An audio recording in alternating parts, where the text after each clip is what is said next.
like Benson, I'm a who that. I'm a who that. Long as I'm living, I'm a who that. Lose or winning, I'm a who that. Sports coma, yeah, this is where we do that. Where we do that, where we do that, where we do that, where we do that, where we do that, Boogie like Benson, I'm a who that. I'm a who that. Sports coma, this is where we do that. Where we do that. Welcome, welcome, welcome. Somebody please better help. Running this thing like Elf. I thank God every day I'm not a felt. Go to YouTube Live with Big Q and the guys. If you ain't ride or die, the bandwagon get flipped. Been marching in, that was way for the ring. I was yelling out your shame for the championship. Bucking on town, duck down. Falcons, pluck, get shut down.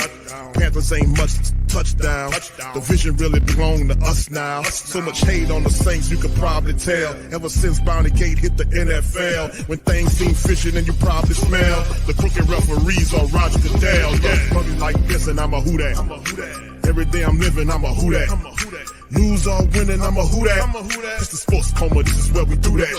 Where we do that, where we do that, where we do that, where we do that, where we do that. Boogie like this and I'm a who that. It's the sports coma, this is where we do that. You're listening to the sports coma with Big Q and the guys on the PRO Media Network.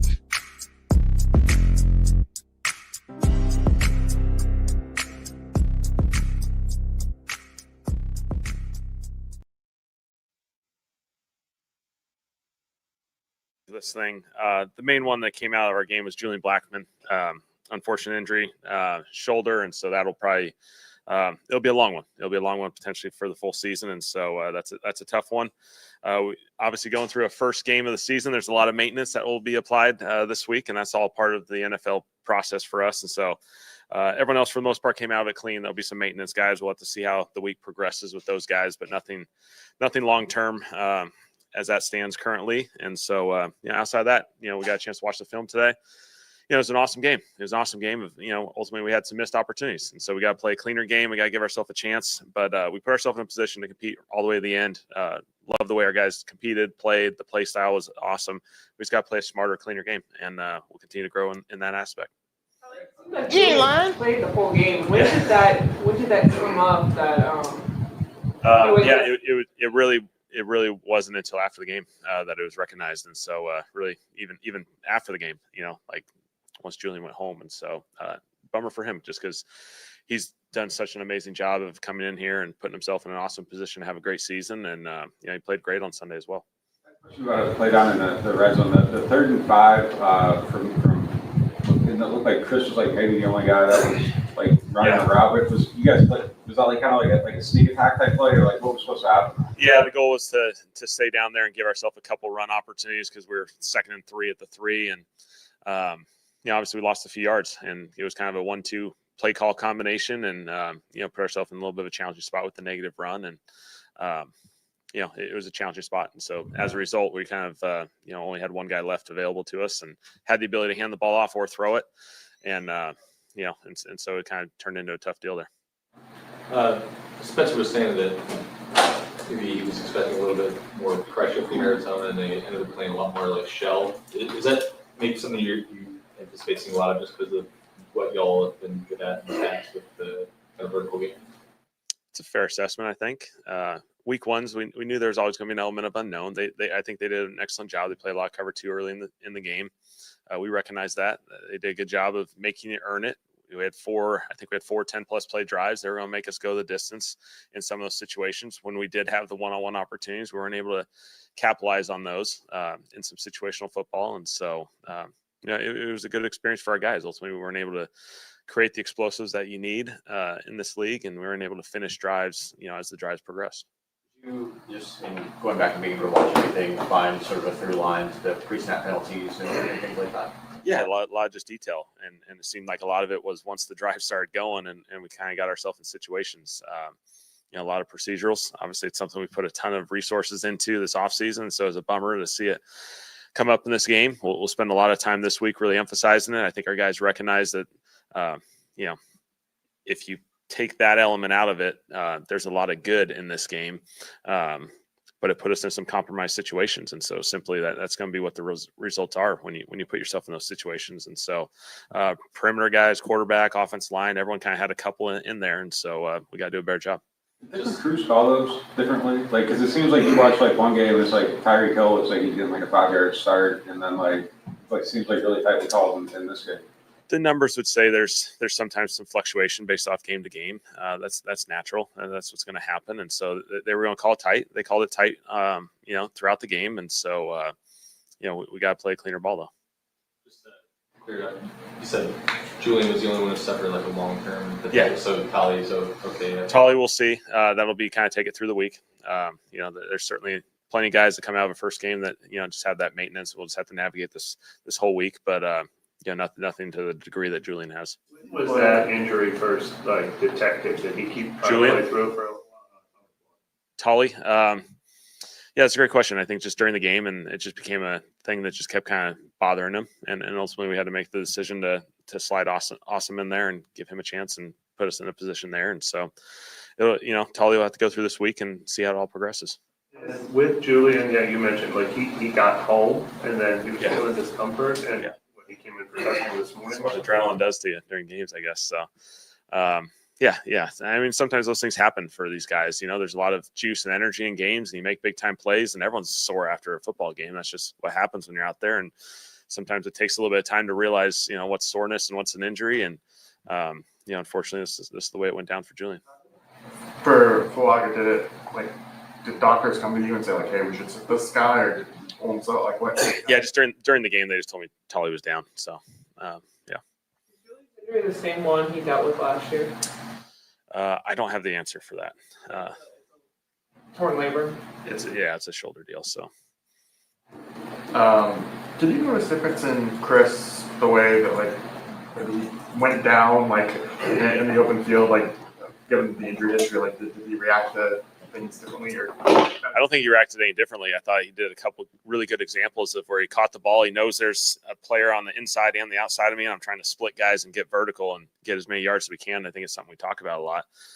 I thought, for Chris, he responded really well. He took a tremendous big hit, to the chest, and the way he responded, I think, shows his resiliency and his toughness that, he's obviously had to deal with some of the, the big hit components in his career. And, I thought he did an awesome job of just keep fighting and keep battling. And he had a few little nagging things come up throughout the game. And he just kept going. today, He's good. Yeah, he's good. Yeah, he's fine. What do you think of the With Julian, just in terms of somebody stepping into his place and all that, have you seen enough over training camp to kind of already know who that is, or do you take that into this week's practice? We'll definitely have to have those conversations, put ourselves in a position. We certainly feel like we have a number of guys, early in this process, we've invested in a lot of those guys to get a ton of reps. And so we feel like we're not bringing someone in that isn't familiar with this thing. We got a number of guys who can go play that. And, that's a conversation that we'll have to have tomorrow just to narrow our focus and put someone in a position or a combination of a couple guys, put them in position to be ready for Sunday. And how is that influenced at all by what the opponent does, or do you focus more on the person that fits what you want to do? Well, I think, we got to focus on ourselves. Certainly there's times where, it becomes relevant for the opponent, but with Julian being gone for, essentially probably the year, we got to get these guys ready to go and, create some continuity for them. Jan playing in base, was that related to Alante being limited throughout the week? I mean, I think Ike's done an awesome job. I think he's earned it. As far as Alante, I mean, he just came back this week really from a practice perspective. And so he really had one full week. We left him inside at the nickel/star position. And, I thought he did an awesome job. I thought Alante played a really, really good game. Is there anything Does Staley kind of put his guys in a good spot to highlight his playmakers? I don't know. That's kind of a big thing.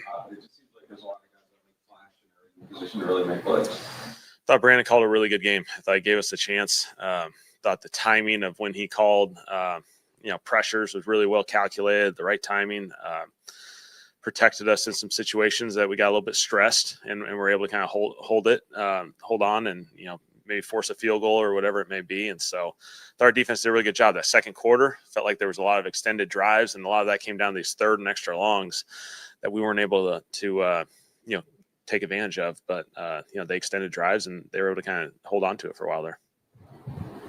I was going to ask about the defense side of the football. If there was anything that stood out to you in a good way, or Yeah, I thought the play style, the way we pursued the football, the run game, they did an excellent job against the run game. Ultimately, they had one really big run, and you don't get to take that one away. So that one counts for every yard that it got. Grando did a great job pursuing that. He tackles the guy and, saves us 4 points, and I think that shows the effort that our guys are playing with. And now we just need to clean up. We have some third and extra longs that we're in great position to just, get them out off the field, and we weren't able to convert. What went into Vernon Braun? Yeah, just a rotation thing. Obviously we love Vernon. He did an awesome job during training camp. We only usually have 5 guys in that position. And so, felt like Jonah with his versatility and being able to line up in a couple other spots as kind of a backstop to a number of those guys that I did really well. Bullard was available to us as well to be a heavy inside guy to kind of play the run game. And so, we'll just see how all that stuff plays out. Kellen, I know you got asked a number of times about those timeouts before halftime last night, but just one follow-up because it threw so many people off to see it approach that way. What would be a benefit to not using that like minute 10? Yeah, no, we definitely had the conversation on the headset. I was close to calling one, and as we kind of navigated it, they still had 3 timeouts. Felt like we were in a good position to get the ball in the second half. I could see us calling timeouts in those scenarios too. It's just kind of anticipating getting the ball back, see if we can stuff them down the red zone, force a field goal, and then it gave us a little bit of time to kind of see what happens. We did have the 3 timeouts, but they had 3, and they had 3, and so they could easily get the ball and flip it back around if we had done that. You would control when the half ended, basically. Yeah, and so I can easily see us calling timeouts in those situations too in other games, and so it's a situation that's very fair to evaluate it that way. I don't think there's anything wrong with that. You certainly could use timeouts there, and so we'll see how the next. If you went 3 and out, you didn't want to leave that time. Yeah, we get the ball in the second half, and they had all 3, and felt like we were close down there, and so. You reviewed it this morning, like, you look about the process, stuff that went into it, like, you want to change it. Game-wise? Yeah. Or just like with the timeout specifically, but it could be game, anything. Yeah, I feel like our operation was pretty clean. We gave ourselves a chance at the end, put ourselves in position. We kept it kind of, we need to convert a little cleaner in the red zone on offense. We need to convert some more third downs. We need to put ourselves in better third downs. Felt like our defense did a really good job. I thought teams-wise, we did some really good things. Like Kai did an awesome job punting the football, flipping the field a couple times, pinning them back. We were able to keep it in that 1-score game margin for the most part there, and ultimately gave ourselves a chance at the end. And we felt like that those guys play a bunch of games like that. Jonathan does an awesome job just managing the game for those guys, and they seem to play those tight games every single week, going back to last year. And so, we had our chances. Daly's snap count, how much of that was him just still getting up to speed, or is that just kind of maybe how it's going to be for him with all the other guys today? It's really just him getting here. Obviously we're acclimating him. We did get into some more, a little bit pass heavy, towards the end, or at least, tempo offense, just because we got to that down 2 scores. And so we were playing a little bit faster. And so less substitution, more just play on the ball. And so kind of kept those other 3 in a little bit more in those situations. Arizona didn't necessarily blitz maybe as much as we thought that they would, but when you watched sort of Spencer handling the blitz, like what stood out to you in that area of his performance? I thought he did a good job of understanding when he was stressed and making really good decisions with the football in those situations. I thought our O-line did a really good job protecting, to throw it. I think we were through it 46, 47 times, somewhere right around there, 1 sack. I felt like those guys did some really good things in the pass protection game. And so, obviously it's a good battle for us. Certainly we want a little bit more balance in normal situations, normal flow. We'd love to get a little bit more of the run game alive in those. But again, when you get the penalties and you get the negative situations there, you put yourself behind the sticks and you got to kind of catch up. Watch Blake Smith, what went to that? Yeah. I don't have the full conclusion there, but it was just a missed opportunity there, and so we'll work on that routine. When you all have so many pre-snap penalties, especially after the emphasis you put on it in the offseason about fundamentals and technique, what can you do during the week other than emphasizing it verbally? What can you do to fix that for next week? Yeah, we're going to put together a really good plan over the next day as far as just everything that we can, as far as officiating it throughout the week, being really nitpicky about it. We've certainly spent a lot of resources between team meetings. Even this past week, we knew that game was going to be officiated really tight from the line of scrimmage. That's just the way we anticipated it going. And we just got to be cleaner. We got to be more precise with things. Our guys got to understand their responsibilities so that we're not put in those situations where we're maybe not organized as well as we should be in those tempo situations. How do you work on something you don't want to show anyone, like a training camp, i.e. maybe like the touch push? Like when are you guys like working on that play? Like just yeah, we've been working on it throughout the off season. So just little bits and pieces, and there's a lot of situational football stuff that obviously you're not going to do during training camp or preseason games, I should say, and you're going to try and find different opportunities to work it. You said officiated with the pre-snap stuff. Do you literally bring in officials, or do you just do that internally? We'll look at what the best options are. Certainly it's something we've discussed, and we'll see what's available to us this week. But it'll be a big emphasis for us. The tempo at all contributed to some of the pre-snap? I think like 3 of the 7 offensive were during no huddle. Yeah, there's some no huddle sequences. We just got to be cleaner. We got to be cleaner. We got to line up, be more precise. We got to communicate at a higher level. And so, because the tempo gave us some advantages in some situations, we felt like it was really positive for us. But we got to play cleaner football in there. All right. Thanks, guys. All right. Thank you, Mr. Kellen. Shout out to y'all, man. Welcome. Now rocking with the Sports Coma, Big Q and the guys, where we have intense, entertaining, educating, and enlightening sport talk from your favorite sports fam. Shout out to the fam. Appreciate y'all being in this early live, man. And of course, you heard from Mr. Kellen Moore, kind of being more optimistic because, hey, listen, it's going to be a long season. The Saints have to, they have plenty of time to self-correct and get this back where it's supposed to be. We're going to cover it, but the news of the day, Julian Blackmon. He came into the Saints team and performed well right away with Tyron retirement. Blackmon was big. He was an instant contributor in special teams. Not special teams, including in the practice and training camp, and ultimately played himself into a starting role. And just tough hearing Coach Moore talk about this player and the fact that his time with the Saints, in terms of him playing, he's meeting a season-ending labrum issue, torn labrum, which was similar. I think that's the same issue that he had before. So that is a double blow right here, as reported by Ian Rappaport. His season is over with. So the Saints will be looking at bringing another safety, perhaps off the practice squad or, from free agency. We'll look at those options as well.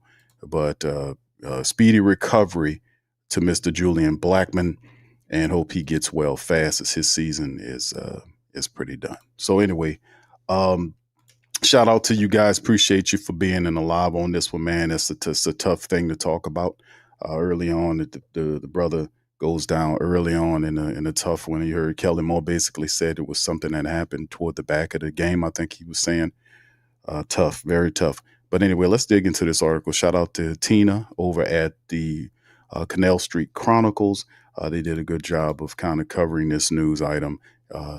Even Nick Underhill covered it as well.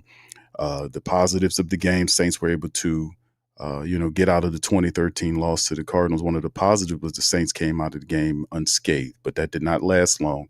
Nick Underhill also tweeted that Julian Blackmon suffered a significant injury, and now he's saying that I'm being told that he'll miss the season. We heard what Kellen Moore said, so he confirms it. Blackmon had a fantastic game against the Cards and was one of the defensive standouts at times. He appeared to be the best defensive back on the field, flying around, making plays. An injury that is always unfortunate, but it's even worse when it happens to your team's strength. The Saints brought in Justin Reed, Julian Blackmon, and selected Jonas Sanker, resulting in a complete rebuild of the safety room going into the season. This group had potential to be one of the best in the league, but now with Blackmon out, there's no longer a guarantee. Rookie Jonas Sanker should be the next option to replace Blackmon. If Sanker can play like he did in preseason, the Saints should still have a dynamic safety room. And of course, Ian Rappaport did say that it is a season injury. He did update it as well. So there you go. I want to say it was the same injury that he had before. It's very tough. Anyway, man, listen, man, prayers to that brother for a speedy recovery. He was a very solid safety for us, man. Here's a look at our depth chart currently. From the safety position, you can see Mr. Blackmon is going to be out. So the next guy, according to the injury list, is Jonas Sanker, our draft pick guy who was having a stellar training camp and preseason. Jonas looks like a natural at the position. And of course, the Saints idealistically wanted Jonas to kind of play developed in his first year behind a veteran.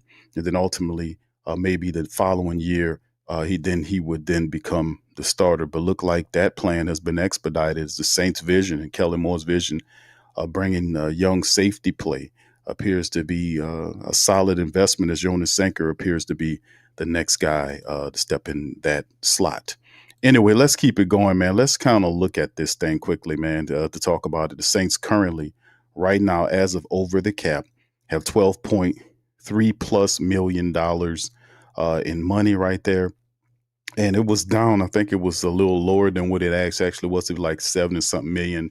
I think Nick Underhill mentioned something about the Taysom Hill thing, the reworking of it or whatnot. But $12.3 million in cap is what the Saints currently have if they need to go into free agency or if they're feeling pretty good about what they have. Now let's take a look at the current free agent safeties available right now. Well, these are some of the guys. Marcus Williams is there. Justin Simmons is still out there. Remember the Saints at one time, I think it was last year or the year before, Saints did take a look at Justin Simmons before Atlanta signed him last year. Jordan Whitehead, George Odom, Jordan Poyer.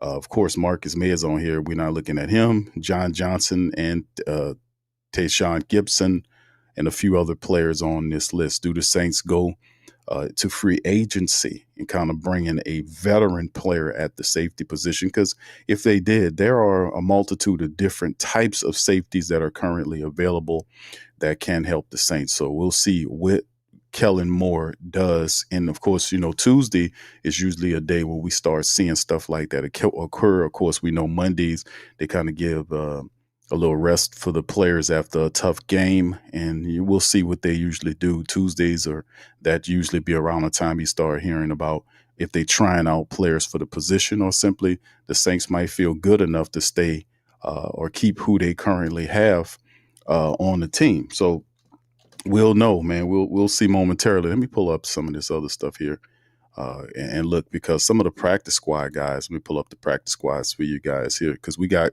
a bunch of safeties also, or defensive backs on the practice squad the Saints can activate and elevate if they feel like they need to. So here's the practice squad right here. And you see a couple of guys from the safety position. Terrell Burgess, who had a solid camp. He's a 5-year defensive back there out of Utah, 26 years old, had a very solid camp for the Saints. Terrell Burgess did. That's also Elliot Davison, another safety. He's a undrafted rookie, but Burgess is a guy that had 5 years worth of experience and looked pretty good. Do the Saints feel like if they want a veteran, they got him on the practice squad, they don't have to spend a big amount of money to go and get him, right? So that's also something to talk about. And those are the two safeties that these Saints currently have, Mr. Burgess and Elliot Davison. I wouldn't be surprised if the Saints, once they put Julian Blackmon on IR, they do elevate Terrell Burgess. We'll see what Coach Moore and Coach Staley does at that safety position if they feel like Jonas is ready to take that next step. Like I said, you take a look at the free agent safeties. Once again, Marcus Williams, Justin Simmons, Jordan Whitehead, George Odom, Jordan Poyer, and several others, John Johnson, McLeod, Gibson, and others. Is your potential safety on this list? We'll know in a matter of days if the Saints want to reach out one of these veterans or simply bring up Jonas and then activate the Burgess. We'll see what the call is as we draw closer to week one's matchup. And once again, we take a look at it. The cap space for the Saints, according to Over the Cap, is 12.3+ mil currently. So there you go with that. Just wanted to kind of brief the family members with all of our options, man. Like, okay, Q, with Blackmon out for the season, what are our options? What are we going to do at the safety position? Well, I showed you Jonas Sanker. We showed Terrell Burgess, Elliott Davison on the practice squad. Also, the free agents that are currently out there, like Justin Simmons and Whitehead and all these other guys. Could another guy come from that list? We won't know, but we shall see, won't we? All right. Anyway, man, how y'all feeling, man? How y'all doing at Who Dat Nation, man? Yeah, Slim says they passed on. Yeah, Simmons passed on the Saints. I think he wanted more money than what the Saints were willing to offer. But it's a new day, it's a new year, and there is a spot there. Whether or not they pivot to him will yet to be determined. All right, shout out to the fam, man. Big ups to you guys. I see you in there as well. Y'all feel free to hit that like button, man, as we keep this thing going. Of course, man, we got a few more things to kind of talk about here. Of course, the Blackmon thing is a shame, and shout out to Julian Blackmon, but the Saints did have some issues, to say the least, lining up against what we seen from the Arizona Cardinals yesterday. And after looking at the tape, and we're going to do the tape breakdown for our Patreon special for tomorrow, man. But sheesh. But if you look at it, man, the Saints made a ton of mistakes, but still miraculously were able to keep close in the game to the point where they could have actually pulled the game out. And like I said, man, it's just unfortunate, but this is something that you could fix upon. Like 13 penalties is abnormal. I mean, that is totally ridiculous. We all know that's the thing. But we'll look at the good and the bad and the ugly before we close the door on this potential, on this rest of this game, and then pivot toward the 49ers matchup heading into the later on in the week. Let's take a look at this. Shout out to the Saints Wire, man. They did the good and bad and the ugly. And I was reading their article. They did a really fantabulous job of covering these things. So let's just kind of go over what was mentioned there. So they talked about the Saints losing the game and the uneven offense, despite the 350 total yards compared to the 276 by the Cards. Defensively, the Saints were much better, but were unable to make the plays in crucial moments. They did have some stops, right? The Saints had some defensive stops. I think they played, better than their offense. I think the offense took a little time to get going.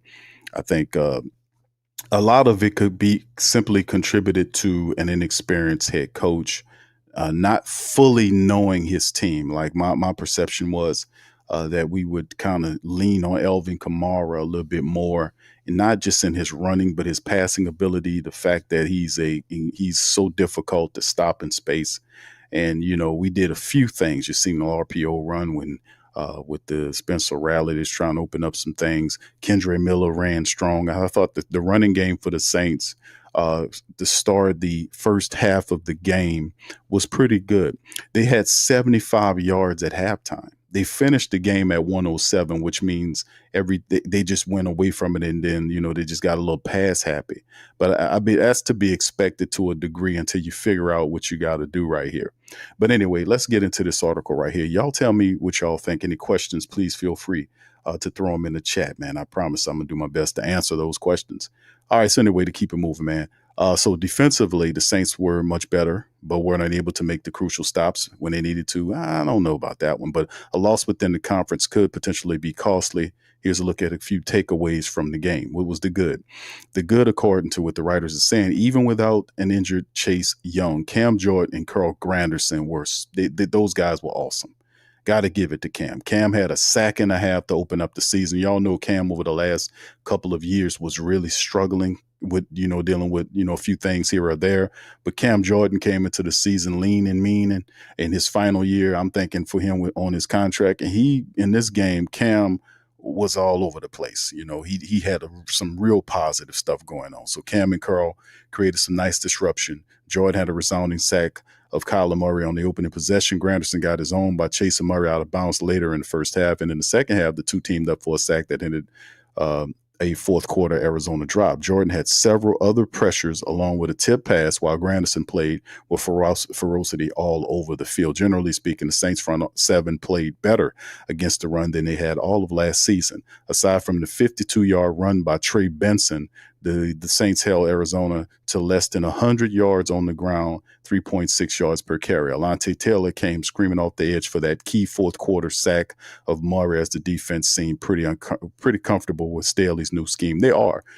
And that's absolutely very true, because if you guys go back to preseason and even training camp and into the preseason, you can see once Staley came down here and how he started his movement, like he wanted, let me go get Bullard, let me go and get this guy, let me get this guy. Even in the draft, the players that he picked up are spot on with that system. So he knew exactly the type of player that he needed to have to put into his system. He really did.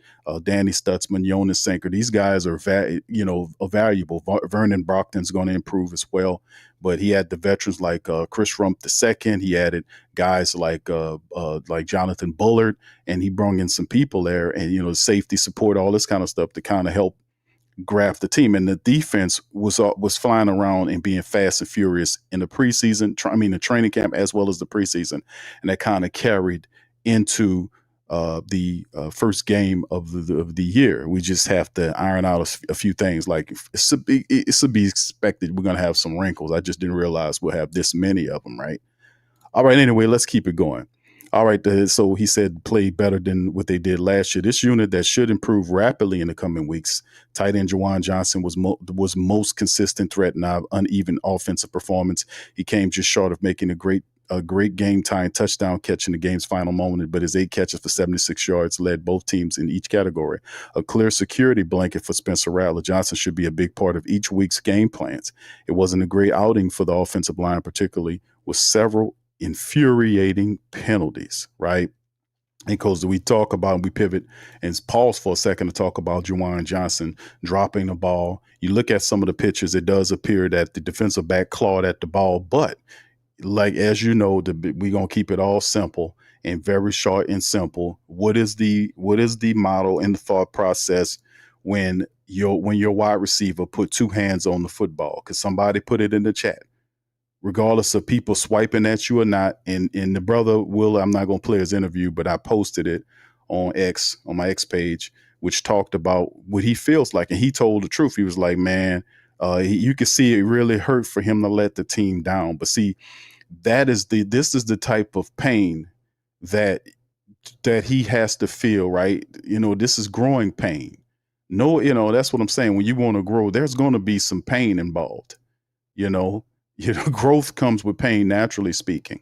And when giving the big money contract, making you the guy, when you get your hands on the ball, what are you supposed to do? What do you do when you get your hands on the ball? If you put both your hands on that football, and this goes back to one of the cardinal rules in NFL. If you get a hand on that football, you're supposed to catch it, especially with 2 hands on the ball. You got to catch it. That man knows that. He even said that. So I'm really interested to see how Juwan Johnson, Juwan Johnson is not as physical as you would want your tight end to be. He's more of a receiving guy than he is a balanced tight end. His blocking, he still needs to do better on his blocking. He's better on the receiving than he is on the blocking. But it's a lot to be said for a guy. We talk about the Carl Granderson story, which is the best story on our team, in my opinion. But Juwan Johnson's story is also very compelling. A wide receiver turned tight end who climbed up from the bottom of the depth chart to earn a contract as an undrafted wide receiver out of the University of Oregon. And now he has a $30 million or $31 million contract over the next 3 years. So I don't see this as the end of Juwan Johnson, but he took all of that. He had all of that to get him up to this point, to get that. Now, the question is, what more do you have? Because it'll take more than that to be great. So are you just good at that level, or can you climb to that next level? Because this is going to hurt. It's hurting them right now to let the team down. That was a touchdown tying grab that you allowed. It was in your possession. So that's going to hurt. Now, going forward, what will Juwan Johnson do? Okay, he showed the potential to get this far. Does he have another level or 2 to go up to be that super guy. You see what I'm saying? To kind of lock in, focus, practice harder, take it a little bit more serious, stay a little bit longer. Is he that guy? Because that's what we're going to be looking at. When you get the money, you're going to get more scrutiny. It's what it is. People are going to be expecting you to handle your business regardless of what's going on. But we all know when you put your hands on that damn ball, you are supposed to come down with it. He didn't. Now he has to live with that. How does he deal with that? Like I said, does he work a little harder? Does he stay a little longer at practice? Does he sink in a little longer or a little bit, put it more focus on it? I want to see. But like I said, going through his history, he's exhibited the ability to go from an undrafted guy up to team, work his ass off. But I just want to know, how many more levels do you have to get to that next level? Because we're going to need Juwan Johnson this year. 8 catches in the game. We're going to need that guy. We're going to need him in his production at a very high level this year, along with Elvin, along with Chris Olave, Rashid Shaheed, and all of these players. A lot of these players, especially our more well-known and well-paid players, they're going to have to really be counted on more so. We got to play as a unit. So that's my perception on the Juwan Johnson thing. I still got love for Juwan Johnson. It's just, as a Saints person, and I see everything. I don't just close it off just for the day and say some shit just to placate a brown nose to the player. No, I'm going to tell the truth. I'm going to keep it real. I'm not one of these yes men in the building just to say something to you to get close to you because I'm interviewing you. I'm not doing that. I'm going to tell you the truth, because my first priority is to the Saints and the success of the organization, because this is my football team. So if I feel like my players are not, or a little leery or this, that, and the third, because everybody can fall off cold from time to time. That's what straightening is about. That's what straightening is for. You gotta tell it like it is. Do not placate. Tell it like it is. Let the truth flow to these people's ears. Tell them that, we know he got the potential to be greater than that, but this is the opportunity. This will be the flow in which he stands to catapult to them next levels. How much more do you have?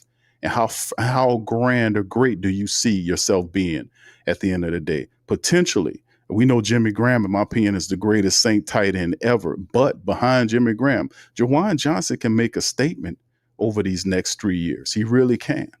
And like I said, we'll see what he has to give, man. But, bro, keep on pressing, man. Stay a little later, work a little harder, do this, because you're going to be counted on, man, for real. All right, anyway, let's move on, man. Let's hit the rest of this stuff right here as we keep it going. All right. However, rookie left tackle Kelvin Banks Jr. looked pretty steady in both pass protection and as a run blocker. Spencer Rattler provided fuel for both his supporters and his critics. Let's not pretend that Rattler had a great game by any standards, but he was also not a liability. His 27 completions and 46 attempts went for 214 yards, no touchdowns, and no picks. He's in the good category this week because he showed impressive poise and decent accuracy during the final 2 drives of the game and moved the ball reasonably well when the Saints shifted into a more up-tempo attack. That said, Rattler must still show the ability to read defenses far better and make some plays down the field if he's going to hold on to the starting job. Absolutely. Yeah, this is picture-perfect commentary here. Picture-perfect commentary right here about Spencer Rattler. Kelvin Banks Jr. was solid, right? We know Tyler had some issues. The guy beat him, but Tyler had a knee issue. They said that he is going to, they're going to look at it. He seems to be okay, but they're paying attention to Tyler to see how, and what he, going forward into week number 2. So we hope that he's totally okay, right?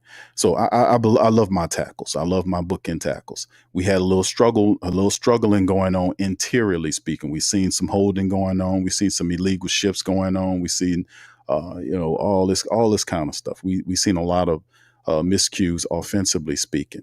Let me play something for y'all, man. This is what the big fella, man, one of our best 6-men offensive line from several years ago, what he had to say about the black and gold offense. Listen to this, fam, and then we're going to finish up on this article. I really believe that it was a disservice to the team to wait so long to choose to believe that it was a disservice to the team to wait so long to choose the starting quarterback. I think that's probably why we saw a lot of those pre-snap penalties, because the communication, the cadence, the motions, the shifts, they're not quite up to speed because they just haven't had as much time working as a single unit together. So I'm optimistic. I think they did a lot of good things. They were in the game to tie it at the end with a great chance to tie it, send it to overtime, see what could happen. So I'm hopeful. I think the chemistry is going to get a lot better. We're going to see more touches with Kamara. The offensive line is going to continue to gel after a pretty good game today, and they're going to get better, open more running lanes. So I'm very hopeful for what this team can be. That's a good point. That's a great point by James Hurst, by the way, when he talks about the length of time it took. It wasn't a quick decision, and he makes an interesting point there. But nevertheless, to see what Spencer Rattler did in the first game, and like I said, we talked about the speed of the offense. The Saints offense started really moving when they started really kind of getting there. It almost looked like similar to like the 2-minute offense tempo, right? You know, they weren't allowing the defenses. They weren't huddling up. They was just like, it was similar to a 2-minute offense that they were running, the tempo of it, not allowing the defense to kind of, you know, get substitutions, keeping them on the field, hurry up and doing this, that, but that tempo style offense. I think that will work for them because that's an action that the Saints can have if they can maximize and use their speed. Now, there's some wrinkles that the Saints could definitely get better at. Number one, we stop these pre-snap penalties, or at least cut them in half. 13 penalties, 6 penalties in the game. Okay, I can even understand that. Week 1 comes with a lot of rust. I didn't realize it was this damn rusty. But at the end, oh my God, it's rusted. There's so much rust. People need tetanus damn shots around this joint. A lot of rust that happened right here. A lot of stuff shaking and going on, all this kind of old stuff. But at the end of the day, they still were able to stay within the confines of the game and by their own hand, not because of the Cardinals was that much better, because the Saints aided in their own failure in the matchup. So if they can, like your boy, Kellen used that verbiage about, hey, we got to clean it up. So he got. I say iron it out. I don't like the clean up thing, because you know who used to use the clean up and the chopping the wood and all that. I say we just got to iron out the wrinkles. That bastard never said that, so he can't claim that. But anyway, I think it's a lot of positives to take out of it by the fact that it, you know, I do give them grace insofar as we know it's week 1. The offense really didn't look like much in what they were doing in preseason. Was hard to gauge. What they were doing yesterday in certain drives, you could see it trying to flow and do things that they had to do. If you cut the penalties in half, I think the Saints beat the team by at least 10 points, you know, so it's still up to grabs. And we got another quality opponent in San Francisco who got all kind of issues with their wide receivers and all this kind of stuff. But nevertheless, Saints must defend the dome. We got to get more intelligent. We got to be more intelligent and more disciplined in our execution going forward. Can they do that? I think they can. They're not going to go into next game, you hope, and have double-digit penalties. I severely hope not. So I got to give them some grace on some of this stuff, don't we? All right, so anyway, let's finish up. He's decent accuracy during the final 2 drives of the game, moved the ball reasonably well. The Saints shifted into an up-tempo attack. And Rattler must still show the ability to read defense far better. Yes, he must improve. The bad. Here we go to the bad. And there go Kellen like, man, what are we doing out there? That's the thumbnail right there. Here's the bad. Well, a small pass to Kellen Moore because it was his first game as a head coach. However, holding on to all 3 of those timeouts, he did defend that. As the Cardinals bled the clock in the first half is inexcusable, whether it's the result of having no confidence in your quarterback or having clueless clock management abilities, inexcusable.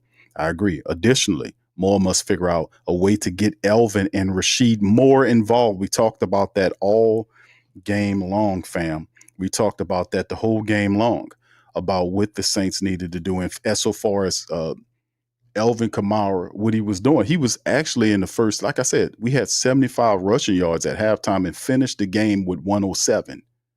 You know, the game wasn't that out of hand where we had to just, you know, just have to just fly it all over, throw it all over the place, you know. we were actually running the ball pretty decently because Elvin had a decent run percentage. So did Kendra Miller, even Devin Neal. Spencer Rattler was moving around making plays with his feet, which gives our offense some versatility and not just a statue back there. If a guy sees some green, he takes off, get 4, 5, 6 on the slide. You know what I'm saying? So, yeah, you definitely got to get that. And when you have a deep Chris Olave, was in there making catches, diving catches. He took a shot, got up. Love Chris Olave. Love Chris Olave. I always said that Chris Olave to me is a tremendous receiver, but the Saints have Rashid. Rashid's the deep threat. They got to take the top off. They got to get these guys downfield. And where is Veli? They gave up 2 picks for Veli. They have to be able to put Veli. You go and trade for the guy. Kellen has got to find a way. Him and Dougie Nussmeier has to find a way to get Veli, the big 6'5" wide receiver with 4.47 speed, involved in the Saints offense. We got to have that big fellow. While we give up 2 picks and the guy had a handful of snaps in the game, we have to get Veli involved in the Saints offense because of his size and speed. We need his size and speed in there to counterbalance the wide receiver room. We need to get him involved in there as much as possible. Anyway, it says that Kamara had 13 touches for 57 yards, while Shaheed saw 1 target in the first half. Both are players that threaten defenses in several ways, so simply must be a bigger part of the offensive approach. It was a rough day for Kool-Aid McKinstry. The pass interference penalty called on him in the first half was borderline ridiculous. It was. But aside from McKinstry, he gave up some plays that he'll expected to make as he grows into his role as a top cornerback. In all, it wasn't a great afternoon for the entire Saints secondary as the group. There were too many missed tackles and bad angles. This unit will be better as the season progresses, but the faster they are determines how successful the defense will be. And additionally, the front seven still needs to do a better job at finishing plays. Murray was disrupted and often uncomfortable, but not often enough taken to the ground or forced into bad throws in key moments. This is true. Kyler Murray is incredibly difficult to bring down. And of course, one of your key speedy guys on the edge, and Chase Young was not there. Cam did what he could do, right? He was chasing him down, jumping at him. And Kyler Murray did something. But, it was a few runs where Kyler Murray was able to slither through creases and crevices in the center of the offensive line to get 4 or 5 yards here, this type of thing. So the Saints did their best to neutralize him from running all around with his legs to do something. But in the Kool-Aid McKinstry thing, Kool-Aid McKinstry is a good young cornerback. He's not a star yet. He has to take his lumps and bumps in the NFL as well.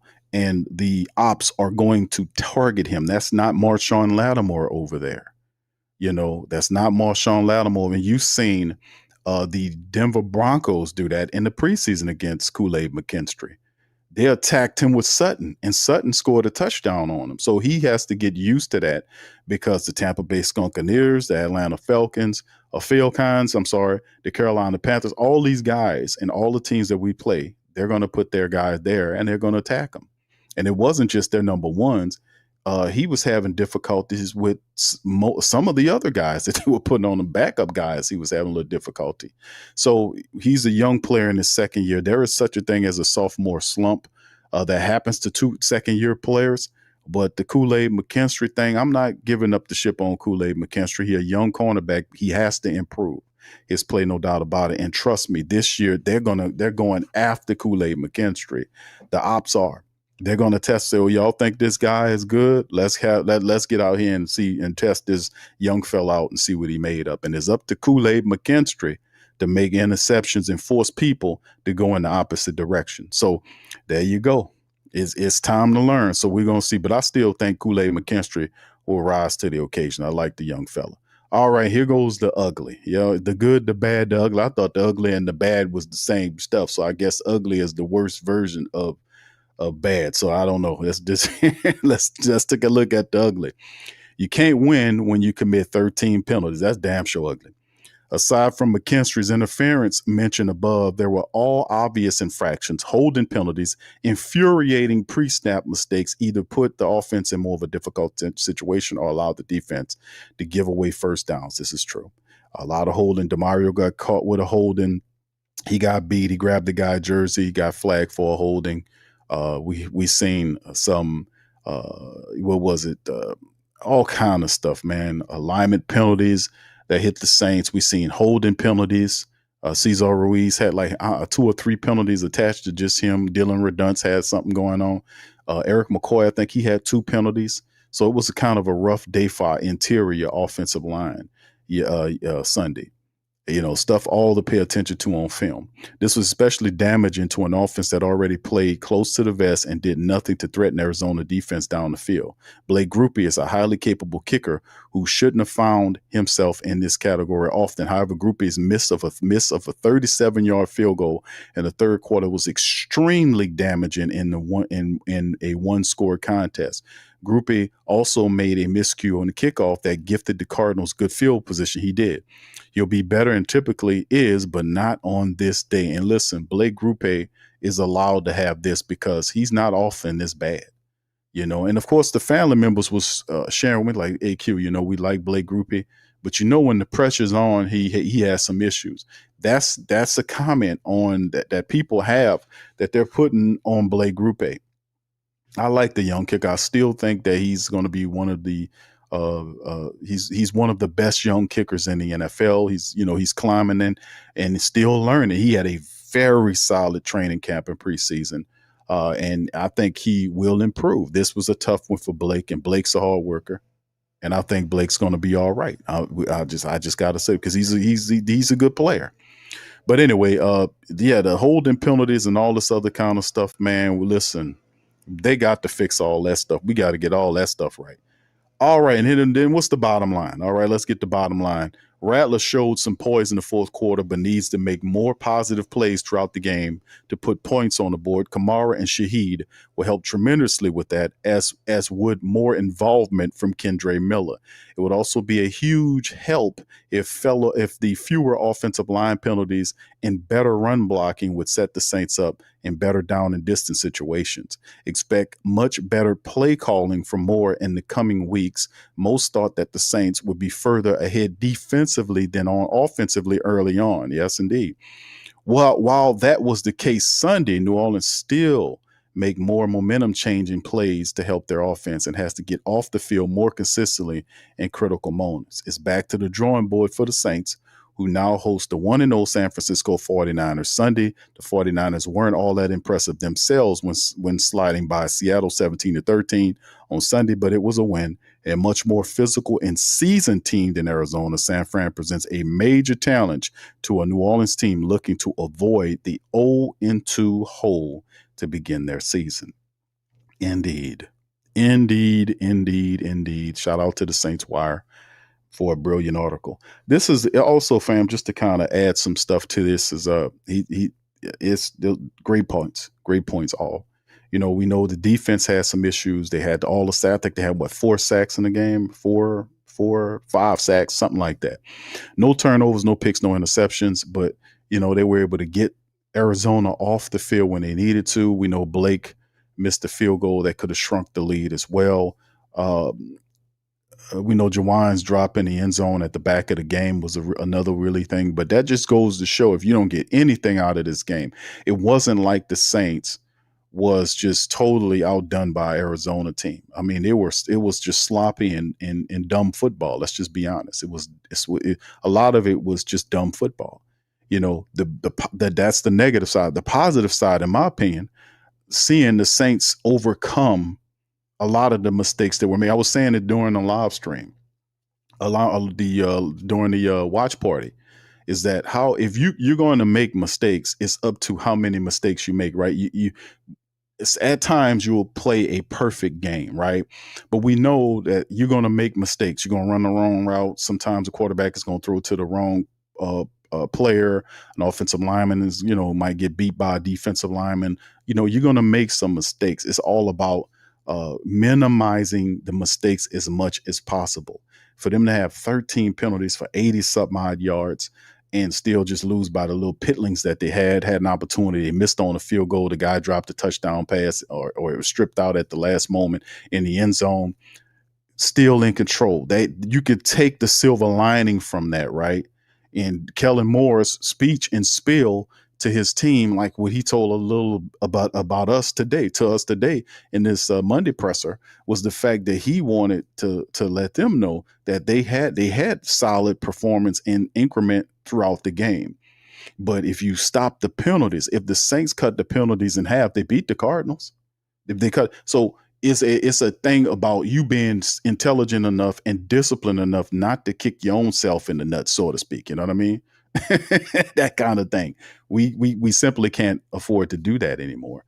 So that's a different effect than people thinking the Saints going to come out and get ran through by all these other teams. No, the Saints were scrappy and they fought, but they just kept stumbling, fumbling, and bumbling. Some of the things they were able to advance and get past some of the mistakes that they were making. They fought all the way and stayed close in the game and didn't tie the game by their own volition, missed kick in the touchdown situation with Juwan Johnson. But then they didn't get manhandled and blowed out. And a lot of people believed that this Arizona Cardinal team would hammer the Saints. They simply, the Vegas line was 6.5 and the Saints lost by 7. And the NFL took jumped in there and tried to steal the game away from the Saints. They literally tried to steal it away with that terrible call, that corrupt, dirty call with that dumb referee who was getting told in his headset what call to make.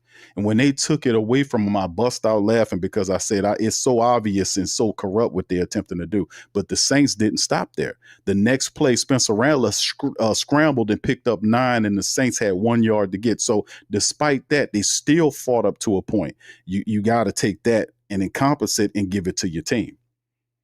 You know, as a head coach, you got to show them that and say, listen, this is what I'm pulling. Look, if we don't do this and we take this away and we do this, we win. We're going to be good. That's what Kellen Moore is telling this club. Because a lot of people say, oh, the Saints are going to be this, that, and the third. Man, we lost by a little bit, but y'all know, just like I know, we got to get better. We got to iron out the wrinkles. We got to stop all of the BS and trust and believe. Listen, this is the thing that I really like. Because it was questions about certain players coming into the seasons, questions about people like on the team. Like we talked about, everybody know about Trevor Penning. Everybody know Trevor Penning is moving around from position to position, trying to learn, left tackle, right tackle. Now he's trying to learn the guard spot. You got Dylan Redunce, a guy that played 4 or 5 years in the NFL. You know, he had some stuff going on there, but some of it, he was actually doing a decent job. He was just inconsistent. Eric McCoy didn't have as crisp of a job that you want. He had some stuff going on, but Eric knows that, hey, man, I could do better than that. And Cesar Ruiz has some positive stuff and some other stuff going on where he has to improve. But this season puts a spotlight on players like to improve. Like Juwan Johnson is right there. Juwan Johnson should be one of the top, I would say probably one of the top 5 best tight ends in this NFL currently. It's something that he got to go up to the next level in his play, in his comprehension, his work ethic. It has to go when he is right at that line. And the pressure of the season and where he is can he rise to the occasion? Because it's spotlighting him. It's spotlighting Juwan. It's spotlighting Ruiz. Ruiz can't and will not be allowed to struggle at that guard spot with Torricelli, Simpkins, and all these other people, and people knowing they want to put pressure on him. You can't. He will not be allowed to struggle there. He's going to have to improve and be the best that he can be. Like I said, there's no reason why Ruiz should be an all-pro guard. There's no reason why he shouldn't be an all-pro guard. He's been here for 5-6 years now. You know, he plays, he got a bunch of snaps. He should be way better than what he is. Way better. In my opinion, he should be the best offensive lineman you have based on all of the reps in the games the man played and how high he was taken in the damn draft. He didn't have the Trevor Penning thing going on where he didn't play but 1 game in his rookie year and then play 5 or 6 games in the second year before they benched him and then come back and, this type of thing. That guy was playing when they didn't find a spot for him at the center position. They put his ass at the guard. He's been there ever since. Now, he missed a handful of games due to injury, but that man, listen, he should be way better than what he is. And the spotlight is on guys like that to improve because we need them to step up in a way that they have not stepped up in years prior. We can't have Jawan Johnson being Jawan Johnson from the past. And y'all know, everybody that watched Saints game know Jawan is good, but he has a propensity and a time he has difficulties at times with concentration drops. We know this about Jawan Johnson. We know that he suffers from concentration drops just like he suffers from poor blocking, that he can do better blocking. We know blocking is not his strong suit, but he could do better there. You're starting tight end. You got to block, bro. Whatever you get stronger, do better with your blocking. Whatever you got to do, the tight end coach is going to work with you to become a better blocker. Get that in your mind. We know that. We know that because that's on the goddamn scouting report. All of these guys got scouting reports about what they do well and what they do not do well. They know that. Jawan was right here. We just need you to go up here, brother. We just need you to get on up here where your money at, brother. Your money up here, you need to get on up there with the money, my brother. Get on up there. Get on up there, brother. Get on up there. Your money up here, you got to go up there or people going to get on to you, brother. That's how it is. And don't let these people out here apologizing for shit, trying to apologize for you, this, that, and the third. They all know that if you get paid a certain amount of money in the NFL, people are going to be looking for you to make the elite level plays. F all the dumb stuff. Y'all know it and I know it. They ain't paying you to be a minuscule, being what you was from the past. They paying you to take it up here, to get up here, to be a Pro Bowler, to become Pro Bowl Jawan Johnson continually and consistently. That's what they paying for. That's facts. 100%. That's 1,000% facts, bro. Off the TOP, baby. So, I mean, it is, like I said, I got love for Jawan Johnson, brother. We want you to take it on up here, brother. Get on up here, bro. With the $10 million, $31 million contract over the next 3 years, take it on up here, brother. Get on up here with it. That's all I'm saying. You too, Cesar Ruiz. You need to get on up here, brother. People paying attention. At first, I just thought it was me over the last many years saying, y'all don't see Cesar Ruiz on that tape? Yeah, not everybody seeing it now because you were looking at Penning, wasn't you? Penning looks so bad, you ain't have time to look at two struggling ass. When Penning looked so bad, he made Ruiz look like he was all pro. But then when you start focus on Penning learning position, you gave him that grace, and you start focusing on Ruiz, that's when you really got your mindset. Like, hold on, what's going on here? I'm telling you, man, those guys, they have to take it up here. They got to, and nothing wrong with demanding more of yourself to be better. Take it on up here. Get it on up there because that's what we need. All right, anyway, let's move on, man. Shout out to John Hendricks. He showed these snap counts right here from some of the players from yesterday. Let's kind of go over it. You can see, speaking of Ruiz, 75% of his play. There you go. You see the snap percentages that they played. Ruiz, Redonce, Kelvin Banks Jr., McCoy, Rattler, all had 75% there. You can see 75 snaps. I'm sorry, 75 snaps, which is considered 100% there. 74 for Jawan Johnson, which was close. Rashid Shaheed had 64 snaps there. Chris Olave had also 64. That's 85% of the time. Kamara, 59 snaps for Elvin Kamara, man. Come on, bro. Come on, bro. Elvin Kamara is arguably your best player offensively speaking. No disrespect to Chris Olave. It's because Elvin is special. He does things that people can't do from the running back or wide receiver position. It is crazy work for him to only have 59 snaps or reps in the matchup. That has to change, and I think it will. 57 for B. Cooks. You can see Tolly, who had the knee issue, had to come out with 46. Richard came in. Asim Richards came in, had 32 there. Stahl, 18, 17 for Veli in there as well. Miller had 11. Devin Neal had 7, 1 for Montavo. So we got to get those guys going. And let's look at the defensive side of it according to the list. Reed, 66, which was 100%.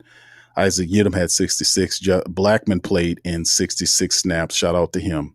Kool-Aid was there as well. So did Demario Davis. Pete Werner was 60. Carl Granderson, 57. Cam was 49. Brissy, 47. 44 for Shepard. Gotcha was 39. 36 for Alante Taylor. 22 for Bullard. Rumpf was 21. 13 for Jonah Williams. And that crazy penalty where he ripped Murray's helmet off. I was like, what is you doing, bro? And then, of course, I mean, He went back to his Ram days when they used to play. I had to ask on the show. I say, hey man, we got any goons on the team? We got goons on our defense that we send out there just to knock somebody down. I started loving like that ain't making any sense. Fadil Diggs had 7 and then Jonas Sanker with 1. All right. So anyway, that's some of the snap count right there, man. I just wanted to get to you guys there, man. And overall, man, it's just one of the things that we focus on on this particular Monday as we recap what we've seen from these teams, man. The bottom line is the Saints searching for answers, and I think they'll get those answers. How do they look against the San Francisco 49ers? They got to be better than what they look like against the Arizona Cardinals. It has to be. We got to find out the safety. Jonas Sanker more than likely will be the option there, with Justin Blackmon being put on the IR list. He's done for the year. So probably Jonas will have an opportunity to step in there. And they'll probably, if they don't sign somebody else to kind of come in, Jonas will probably be the guy. But it's going to be interesting, man, to be honest with you. It's going to be interesting. But at the end of the day, I still like the fight the Saints showed. Weird as it sounds, I like the fight. Watching the tape, y'all, many of y'all, I don't know if y'all watched the film. Some of you guys probably did. We'll look at it on Patreon. But watching the Saints on film, watching them, like that first defensive series was cool. Now, of course, we had a few where they were kind of had some letdowns. There's guys took poorish angles, missed tackles. Even Justin Reed talked about that in the presser yesterday. But as weird as it sounds, watching the film, I like the fight the Saints showed. They never gave up in the game. They never gave up. Even until the last drop, they was trying to fight to win the contest. And by their own hands, not because of the Cardinals, by their own hands, they didn't secure the victory, which is different than somebody just laying them out. Like they showed no fight. That's something totally different. So they collect a L, but regardless of when you win or lose, you got to learn.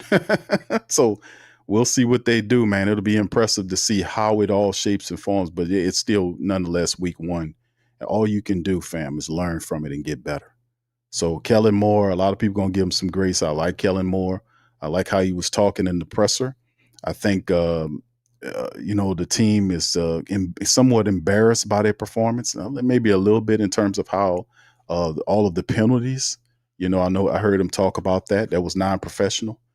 But in the end, I got to say, I'm hoping that I don't see no 13 penalties against the 49ers.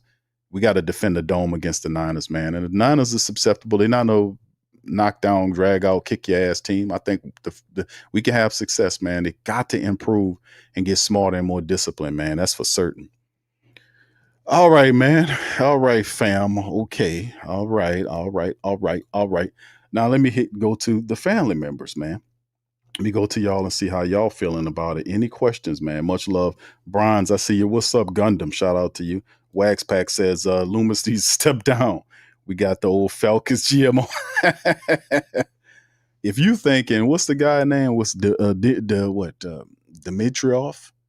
If you think Dimitrov is going to take Mickey Loomis's job, bro, Mickey has a collection of former general managers. Well, the Raider guy left, but he have a collection of people that he done turned general managers into basically his assistants. So you got guys doing the evaluation work. So what Mickey does is he still is the VP as well as the general manager. He has supreme power in the Saints organization.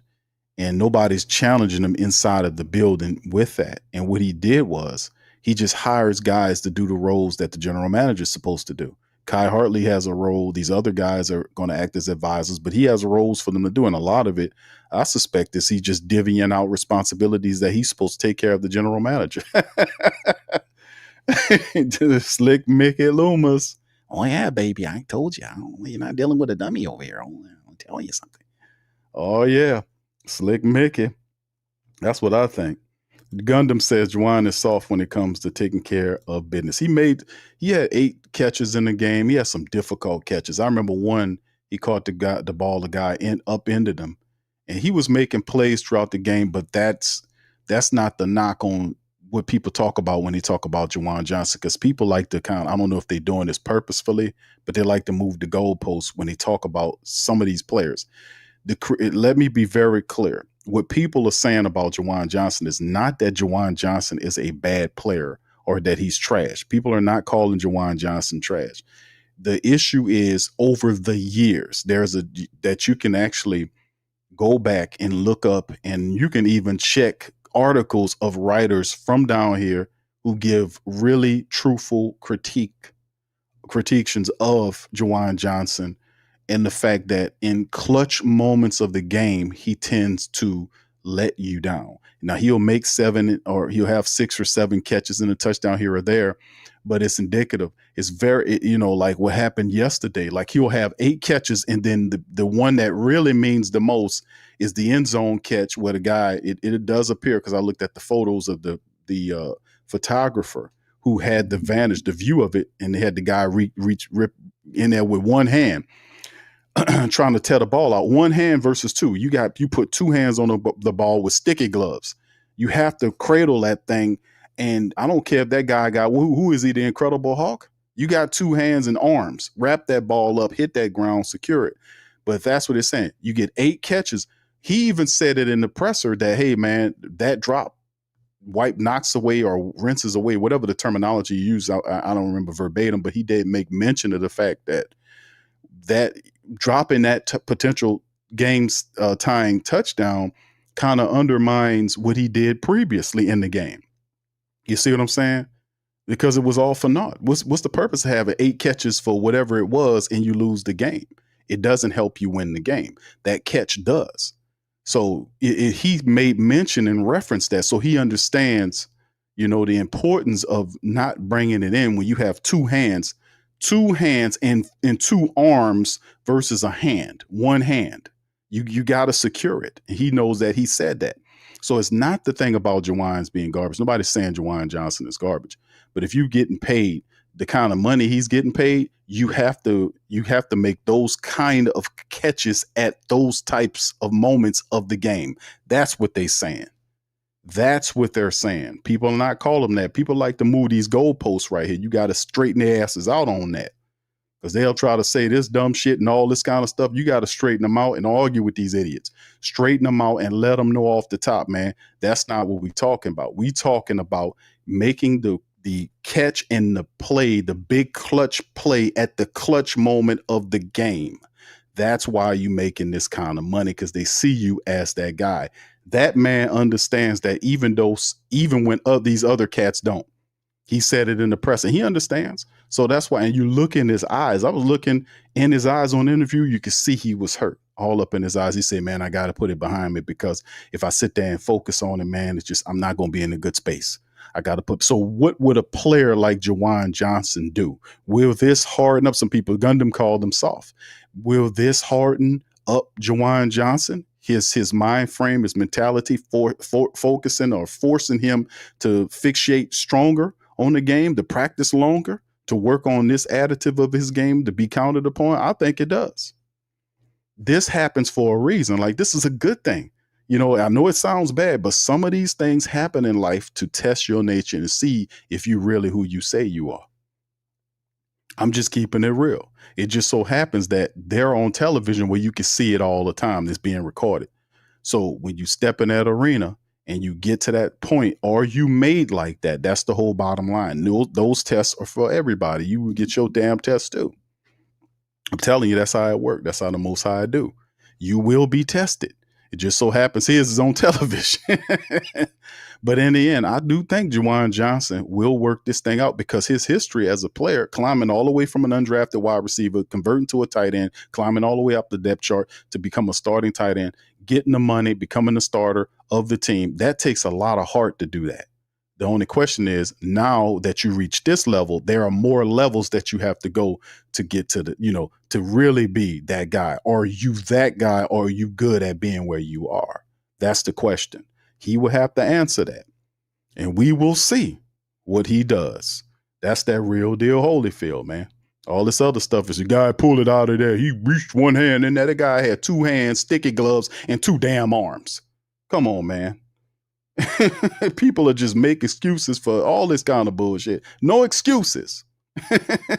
Let me ask their asses that. Did he drop that damn check? Let y'all answer that for me. Did he drop the check? Did he drop when the check was sent? Did he drop it? Did he ever drop a check? The answer is no. The goddamn answer is no. You got to show up, man. Y'all know this. This is how this goes. This is simple shit. Ain't nothing complicated about the truth. Ain't nothing complicated about the truth. Don't play with the truth. All right. Anyway, I mean, y'all got any questions? Y'all got a bunch of comments, man. I don't know where to start, or questions. I don't know where to start, man. Please. Bishop One Love, shout out to you, bro. Says Moore got to do a better job. Yeah, absolutely, bro. I agree. Vibing with Ant says Kellen Moore was too conservative after Spencer Rattler threw a pick. And you know what? Shout out to John Hendricks, because what he did was he showed, he kept account of the reps, and it showed you that Elvin Kamara had 59 reps. Ridiculous. People were asking I seen the lip movement and reading the lips of the people in the stands when Devin Neal was out there. People was like, where's Elvin Kamara at? The dude said, where Elvin Kamara at? I read his lips off the top. Like, yeah, that's what I'm asking too, brother. Where was Elvin Kamara? They had Devin Neal in there. He was trying to mix it up. You don't need to do that when you got a featured back. You put these other guys in here, but you can have Elvin Kamara in there when they're in there as well, because you could put him at a wide receiver position. You can move him around the field. You don't have to sit Elvin down. Elvin's special. You got a featured player. He needs to see the field as often as possible. He has to see the field as often as possible. That 59 reps or whatever it was ridiculous, man. That's not where it's at. But I got to give it to him. Kellen Moore still learning the game. He's still learning the game, man. He's still learning the game. And I like Kellen Moore. I think Kellen Moore will figure this thing out. You know, I think he will figure it out. Gundam says need an x-ray, big body wide receiver as soon as possible where he can make contested catches. You might have that in Veli. I think Veli's the guy, and we need to see a Veli. The Saints give up 2 picks, one this year, what was it? A 4th and a 7th for Veli. And Veli wasn't really in the game. Veli needs to be ready to go as a starter. We need Veli. With Veli and with Chris Olave and Rashid Shaheed. We need those guys in there, because Veli has the body type that you would need to counterbalance Rashid and Chris. You need a big physical wide. The guy's 6'5" with 4.47 speed. Why is he the 4th wide receiver out there, bro? I mean, that's something Kellen Moore has to answer. So getting Veli more involved and getting Elvin more involved, cutting down the penalties and locking in with our offensive line, man, we should see a noticeable improvement from the Saints offense, especially if they can keep that tempo, if they can play up tempo like what they were doing, man, and get that rhythm, that type of stuff. Because you got a lot of young pieces there. They like the up tempo game. You got fast guys there. Keep it up tempo. You know, crystalify and quantify that. Let's use that as an identity to be big and fast and be able to get up the field with up tempo offense. Let's keep that going, because that was very positive watching them do the up tempo stuff. We just got to get the proper personnel out there. And then in the red zone, can we use Matavo? The biggest wide receiver, or the tight end, he's a tight end rather, but the biggest skill player you have is Matavo. He's 6'8". Can we involve Matavo? I know he's inexperienced in the rookie, but he made the active roster. Can we get Matavo involved in the red zone packages? If you got a 6'5" Veli and a 6'8" Matavo, I'm pretty sure, and Jawan's like 6'3" or whatever, we could use those big suckers down there in the red zone. We got to do that. So mixing some of these concepts and these ideas in might change some stuff around. You know, we'll see. Just brainstorming, man. Spitballing, trying to find a way. All right. What's up? Kai the Great says Kellen Moore got to dial it up next game and get more. Yeah, we will see what's going on, bro. I agree with you. 504 Coach says use Valley as the big buy. I agree, bro. 2 draft picks should give up for the man. The man need to be starting. So I don't know what the reason. They might feel like he's not ready to go, but man, bump that. You got to get him ready to go, because you have one of him. He's 6'5". Your average cornerback is 6 feet tall. You have that guy jumping for balls, jumping for passes in the end zone, a 6'5" wide receiver with huge wingspan that is really good at 50-50 balls and contested passes. Don't have a problem with that. A big guy like that, we got to get that guy in there, man. more than what was 17 reps or whatever it was. Yeah, we got some straightening, some fixing to do on there. We got some stuff. But yeah, we definitely need to get that guy involved just to see what he can do, man. You gave up a little package to get that guy. We got to see if he can get in there. Muse, what's up? Muse says, "Where's the angry coach interpreter?" Yeah. Oh no, they're gonna keep him away right now. Gundam says Mickey needs to address getting a big body receivers aggressive at the apex, but they got one, bro. They did. They got it. They feel like Veli's the guy. We just have to get him in there. He needs reps. And Veli, if you watch the footage on Veli could play. Yeah, he's not a superstar, not even close, but he's a good complement, a big wide receiver with speed that catches the football. I mean, he need a little work, but at the same time, I mean, that's all you got. You need a big physical wide receiver to counterbalance that wide receiver room. Veli has to see the field. I want to see him as the starter along with Chris and Rashid. We got to get that guy involved in there. All right. Anyway, Gundam said, "Yeah, I agree. Kellen don't address the Cesar Ruiz factor. The Saints have no choice." Oh, he's saying his PFF grade was 34%. I know Cesar Ruiz has been struggling, man. He's been struggling for the last year and some change, and a lot of people starting to see it now in the offense. He got to step it up, man. He got to step it up. He got to get up there. He got to get his ass up out of there and start playing some ball. Aaron says we need the round table. What happened? I need to laugh. All right. Yeah, we're working on that, man. It's supposed to be a round table. Just a little inside game, a little preview game, drop a little nugget on you guys about the round table, the NFC round table. It's coming soon. If not this week, maybe the following week, but it's close. So you guys, that's a little giblet for you right there. What's up, KK? Shout out to KK. Tasha, what's up, baby? Appreciate the queens for being in the building as well. Much love. Jack says it's not Juwan's month yet because he only shows up for 1 month a season. Oh my God. He says with the elite play, rest is average and inconsistent. And a lot of people have that talking point about Juwan Johnson. Juwan Johnson will have 8 catches for you. And when you need him to make like yesterday's game was really what was it? I will see like a macrocosm of Juwan's thought process with a lot of the Who Dat Nation. Like, we love Juwan Johnson, but he'll make 8 catches, but when you need him to make the touchdown catch, he'll drop it. He'll drop it. He will drop the ball. And he knows that now. So my thing is, what changes? Well, the money. That's a big change. He never made that kind of money. And the fact that he's seen as the guy, he's the safety blanket. And Spencer Rattler says, I'll go to him 9 out of 10, 10 out of 10 times, something like that. So he has the talent. It's just that mindset. And I think, man, that burn, you can see it in his eyes. Y'all go back and watch that interview.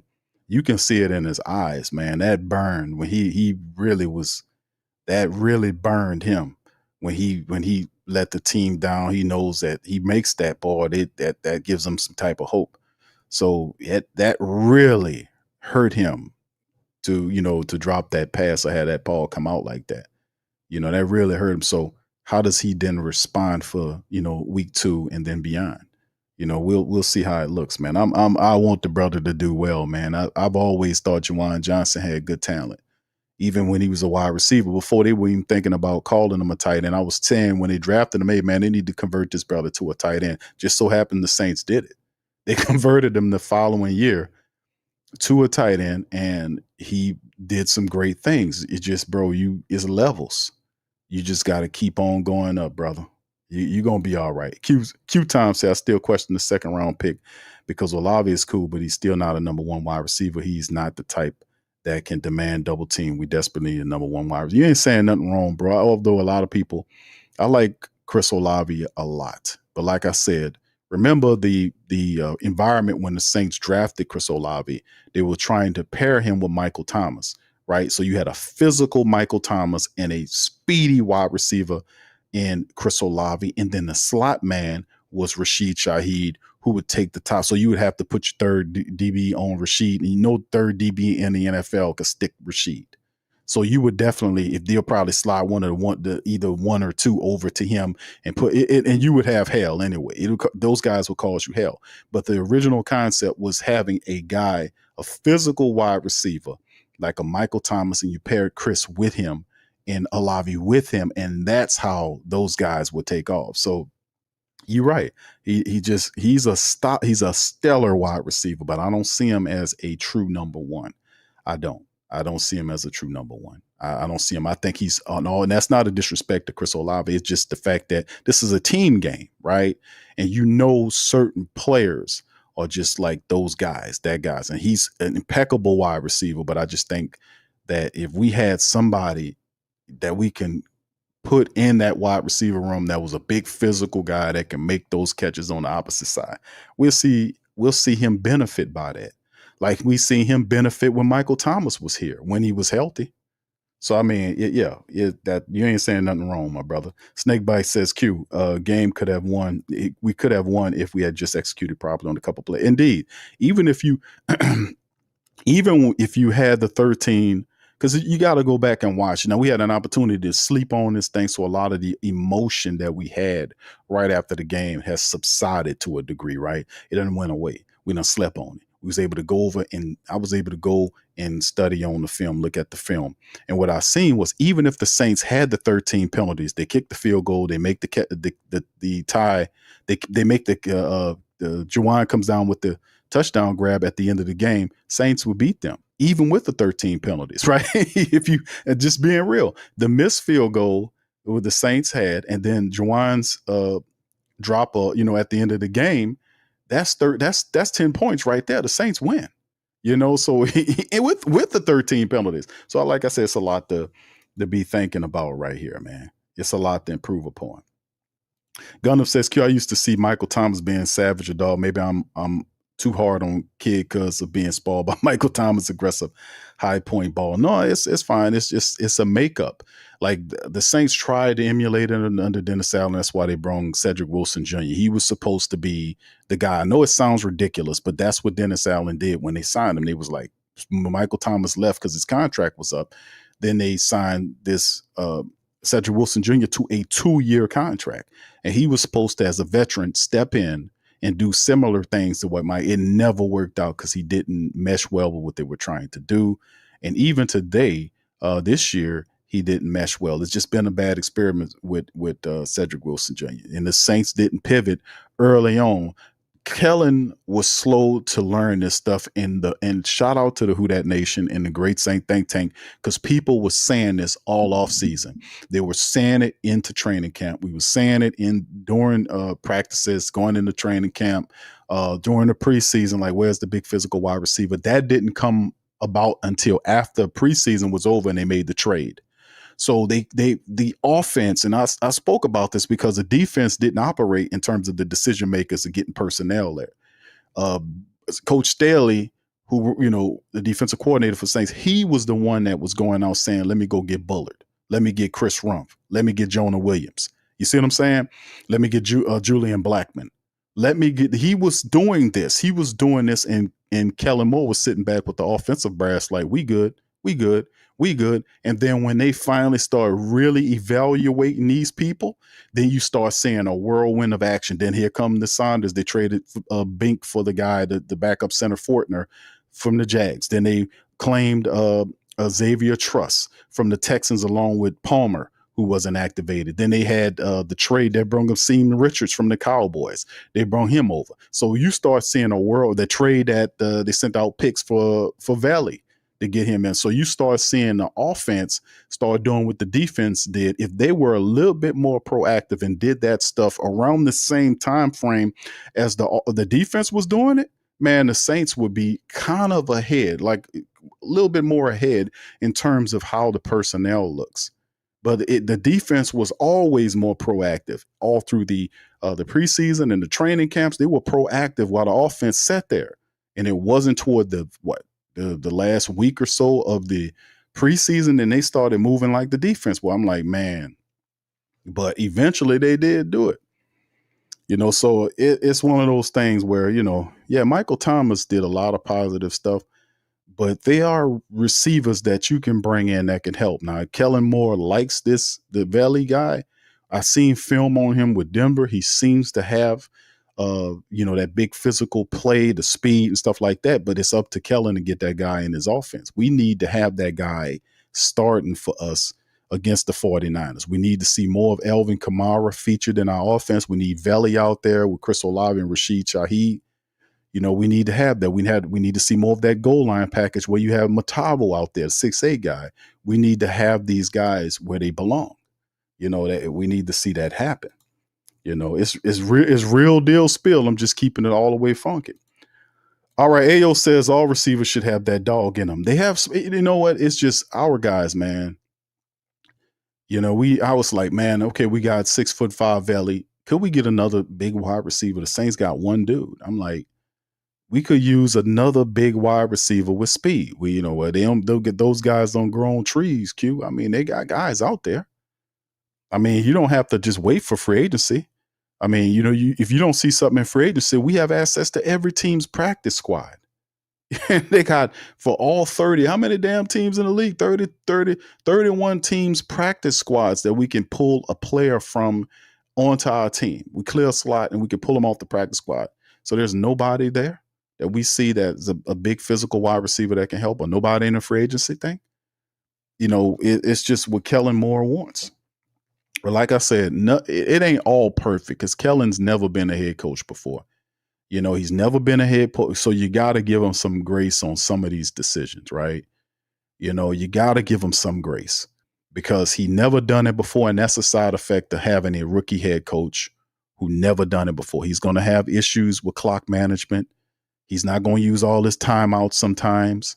He's going to underuse people that he's supposed to use. He's going to do that at first until he figure out what, how the right personnel, this type of stuff. It's going to be a work in progress because he's never done it before, right? So it has to be a degree of, I don't want to say, for lack of better words, it's a honeymoon period, but it has to be some grace given to a degree. And notice I'm staying away from the P word, the patience word, because that word, it just been a lot of people just don't want to hear that. So I'm just being honest. For the family members saying, Q, the Who Dat Nation has to be patient. I can understand what a lot of people's not patience because of the last 4 years with the Saints brass and the dumb decision making, the awful decision, and it wasn't a kind 4 years to the Who Dat Nation. You had Mickey Loomis up here insulting people, telling them you're not qualified. Look beyond the results and protecting his coach that was obviously out of his mind. It took the Who Dat Nation standing 10 toes down to get him out of here. Gail had to, command him to fire him, all this kind of stuff. So it wasn't a good 4 years. And then if they talking about patience and all, they ate it up. That's why people are on, I ain't gonna say they're on edge, but they're in that spot in between there, right? Where you hear people say, oh, you got to be patient. There's all this kind of nonsense. People are not going to receive that well because they were saying that for 4 years. So you got to be patient 4 more years. That's what I was saying about the team coming in with Mickey Loomis. People are saying this and Mickey Loomis is not behaving that way. They're saying it's a rebuild, and I keep telling them it's not a rebuild because Mickey Loomis doesn't like rebuilds. How long have we had Mickey Loomis? That thing that happened in Hurricane Katrina, that was a total different situation altogether. That was a complete disaster. So that was something totally different. But since he's been here and 10 toes down, notice how he moves. He'll bring these veterans, do this kind of stuff. He does not like rebuilds. That's why I was saying, because how the Saints operate, they're young at the head coach level. I mean, at the head coach, because you got a young head coach and an inexperienced young quarterback. But if you look to the wide receiver room, they're veterans there. You look to the tight end room, they got veterans there. You look to the offensive line, you got a young Tolly, a second-year Tolly, and a Kelvin Banks that play like a veteran. He's still young players. But inside there, those are veterans there, right? With McCoy and Ruiz and Dillon Dunce, 4 or 5 years, those guys been in the game. Even Penning has been in the game for 4 years now. Penning been in the game. And then, of course, you go to the defense, Veterans. You go to the linebacker core, you got guys there that are led by veterans. The cornerback room, you got some veterans there. Now you got some young people sprinkled about, but at the end of the day, the team averages, according to what they did an article on this last week, the team averages age is like 26, 27 years old. So it's not like a radically young team. You're just young at the QB position and young at the head coach position. So it's not totally like a rebuild, which means rebuild means to tear it all down and start all over again. That is not the definition of what's going on with the Saints. It's not. This is, I would say, the more accurate term in my estimation is a remodel. This is remodeling going on. There's no rebuild. What have you torn? Did you tear the whole damn line down, the defense, all this? No, you have people that came in and have taken resources that the previous guy had on defense and previous guys on offense had, and they've used it. They had a few pieces here or there. They've remodeled the joint. If we using construction verbiage, they didn't tear or raise the building to the ground and then there was nothing there but a slab and then they build up on it. That's not what the Saints did if we're using construction lingo. If we're going to be accurate, it was a remodel. They repainted this shit and put this on top of here, did this, changed this around. That's what they doing because Mickey don't like that. He don't believe in that because the Saints are always in their mindset attempting to stay at a certain level. That's why he'll draft players, had old players here and try to get them guys to mesh and then go up like that. That's Mickey Loomis. He doesn't like no rebuilds.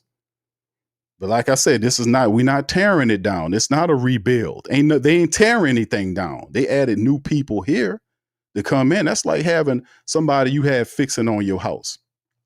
Somebody fixing on your house. And you living in the damn house, right? And you go up in the house, and then next thing you know, you hire them, and then you go to the grocery store to go pick up something. You come back, your whole house is tore down. You like, what the hell happened? I didn't tell you to do that. I'm living in the damn house. I didn't tell you to tear my damn house down. Now, you bringing people in, they're going to paint that wall, or they're going to take that wall out, make that bathroom bigger. They're going to, you got that piece of that garage right there. Let me cut this off, add a little room here. I'm going to add a little extra room behind the house or whatever the case is. I'm going to extend out my driveway here. This type of stuff. That is not considered a rebuild. You ain't building nothing new. You got new contractors there. If you kicked out the old ones because they were screwing up because they was putting nails in the wall and there wasn't no studs there, you got their asses out of there. That's Dennis Allen. Yeah, that's definitely the definition of Dennis Allen.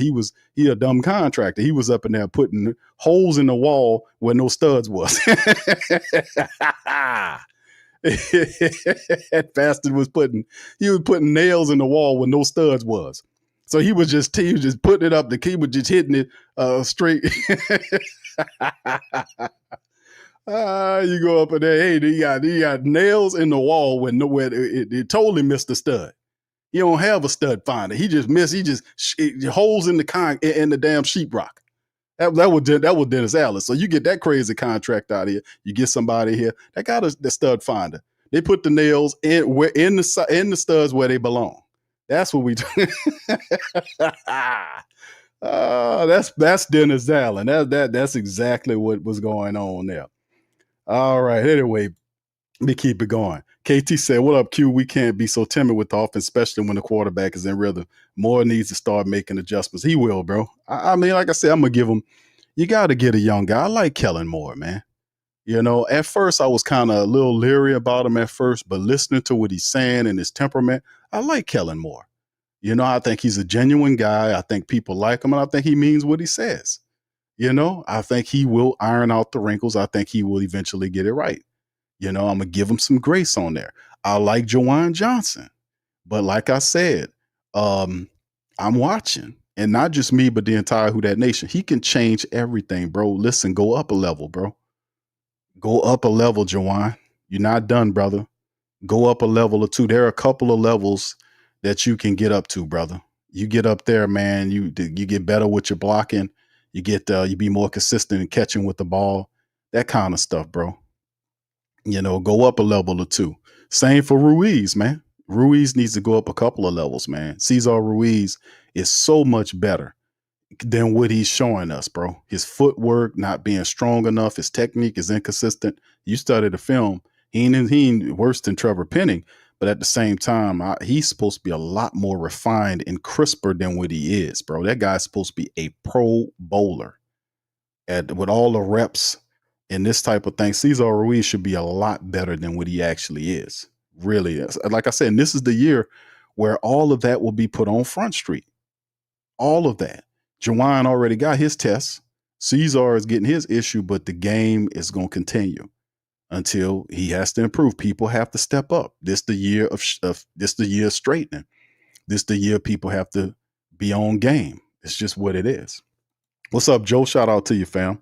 KT says Q draft. Yeah, Delaney. Oh yeah, man. Delaney is a beast for LSU, man. Shout out to my Tigers, man. Inevitable says we don't have an identity. We go into games hoping whatever we do will work. You have to have something signature that you do that people borderline fear. Yeah, the Saints still searching for that inevitable, bro. You speaking facts. They still searching.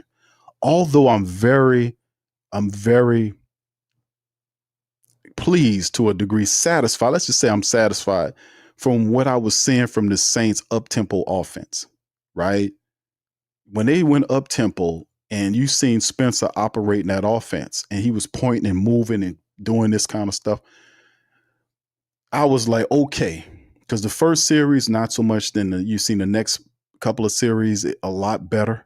And you've seen him moving around and throwing the ball. And if he don't see something, he moving, he's scrambling and he making plays. We just need to make sure we have the proper personnel out there to help him. Like more Elvin Kamara, Veli needs to be out there. Stuff that I just said earlier. I don't want to belabor the point, but you guys get it. All right. Yeah, he says, Katie said, would you bench Ruiz for Simpkins or Caesar? I stopped calling him Caesar salad, bro. He got a new nickname now. It's called Caesar. It's not Caesar. It's not Caesar salad Ruiz anymore. It's chicken Caesar salad Ruiz.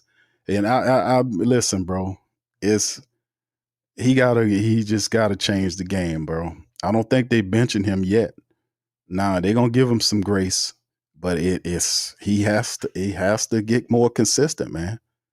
He has to become more consistent, man. But but people have their eyes on him. That's what I'm saying. I don't remember people being so fixated on this game this year than in years past. Last year they was looking, but this year a great majority of people are literally fixating on Cesar Ruiz's gameplay. And the writers are writing on it too. The writers are writing about that. They're calling Cesar Ruiz out in his play. And that wasn't the case last year with so many people cognizant about his level of play. So something going to happen there. Kev said, what's up, Kev? Says Juwan Johnson isn't getting separation most of the time. Jack says we need wide receiver or tight end that wants the ball in pressure situations. Wow, that's a good point, bro. That's a good point. Katie says Rattler showed poise on the last drive, but TikTok hubby couldn't. Oh man, Juwan gonna catch it till he catch it. He gonna catch it until he catch it. You get that, baby? That's what it is. What's up, Fire on the Bayou? Says Belly needs to be the wide receiver number 2. Move Shaheed to this. I agree with you, brother. We need, however the combination works, we need to get those guys, those 3 wide receivers on the field at the same time. Because if Veli is 6'5" with 4.47 speed, he should not be the 4th guy. He should be among the top 3 wide receivers out there on the field because of his size. And that is an incredible additive for Spencer Rattler to have. If I'm Spencer Rattler and I'm looking downfield and I see a 6'5" wide receiver with 4.47 speed going up against a 5'11" or a 6-foot cornerback, and I'm scrambling and looking for somebody to throw the ball to, and I just have to put it up so he goes up to go and get it, man, that is a huge help for a guy like that. That's a huge help to have a big physical wide receiver like that. And that guy's good at catching those 50-50 balls. He's good.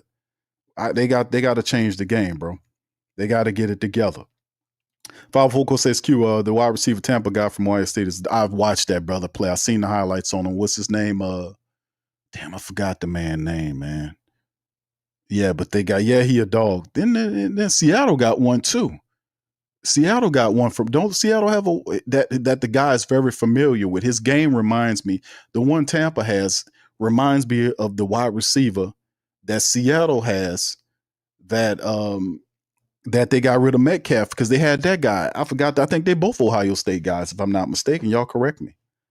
But his game is very similar to the Tampa Bay wide receiver. Yes, indeed.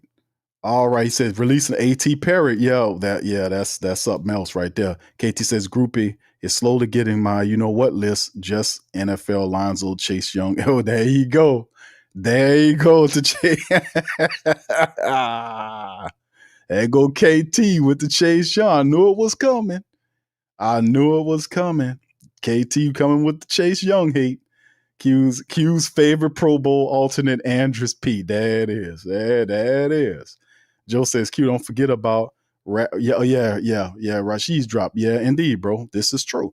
I don't think that was for a touchdown, though, bro. That a lot of this it kind of elevates. Joel says, how do you feel about the no huddle? Could that be the cause for the penalties?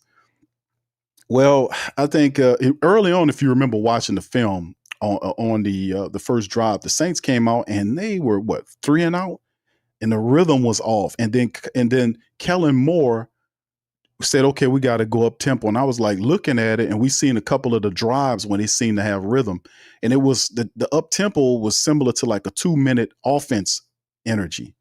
And I was like, okay, the Saints running this type of offense, they're not allowing the defense to switch out or whatnot.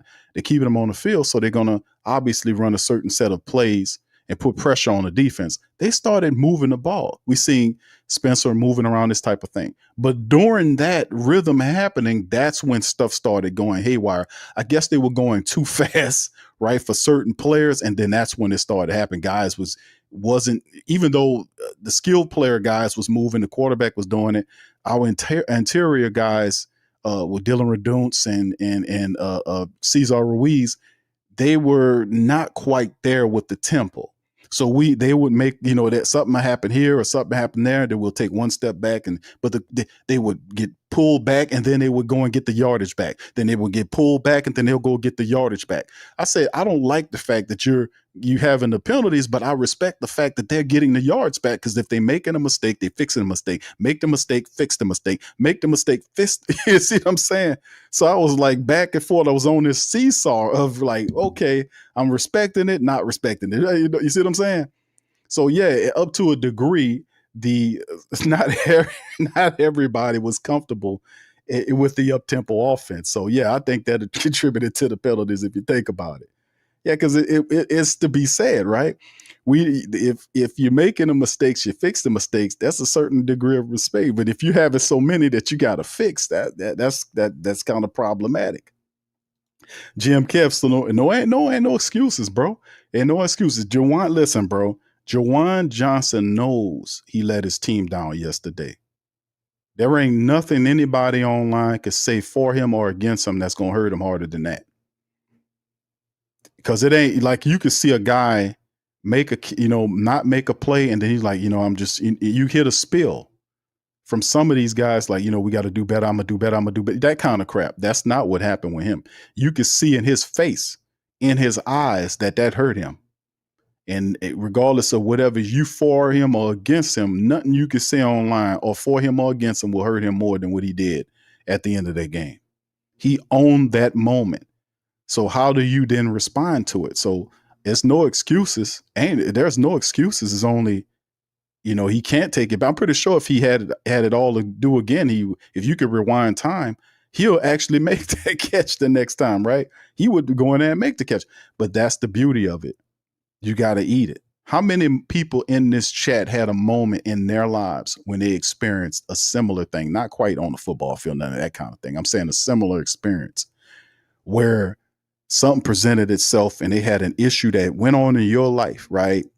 That you're like, oh man, and it was that hurtful. And then whether it happened, you did something for somebody else, to somebody else, or they did it to you. You had a moment like that in time. And you got approached with that learning lesson.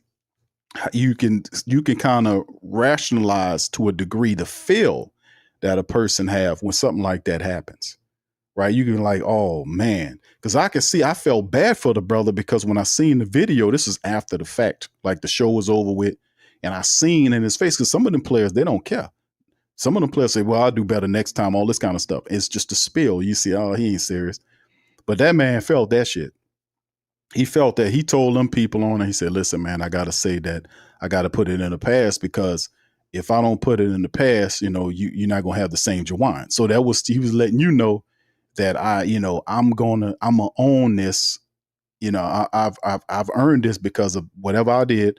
And now I have to improve it. So when he goes into practice, when he goes into the weight room, when he looks at the film, everything's going to be heightened more so because of that moment that you have to, because you never want to feel that again. That's the whole point. The point of the matter is that if you have a moment in your life where something like that happens to you, where you never want to feel that again. So you're going to be as perceptive. You're going to be looking out for it. You're going to learn that lesson, so you don't ever have to go through that again, because it was very painful.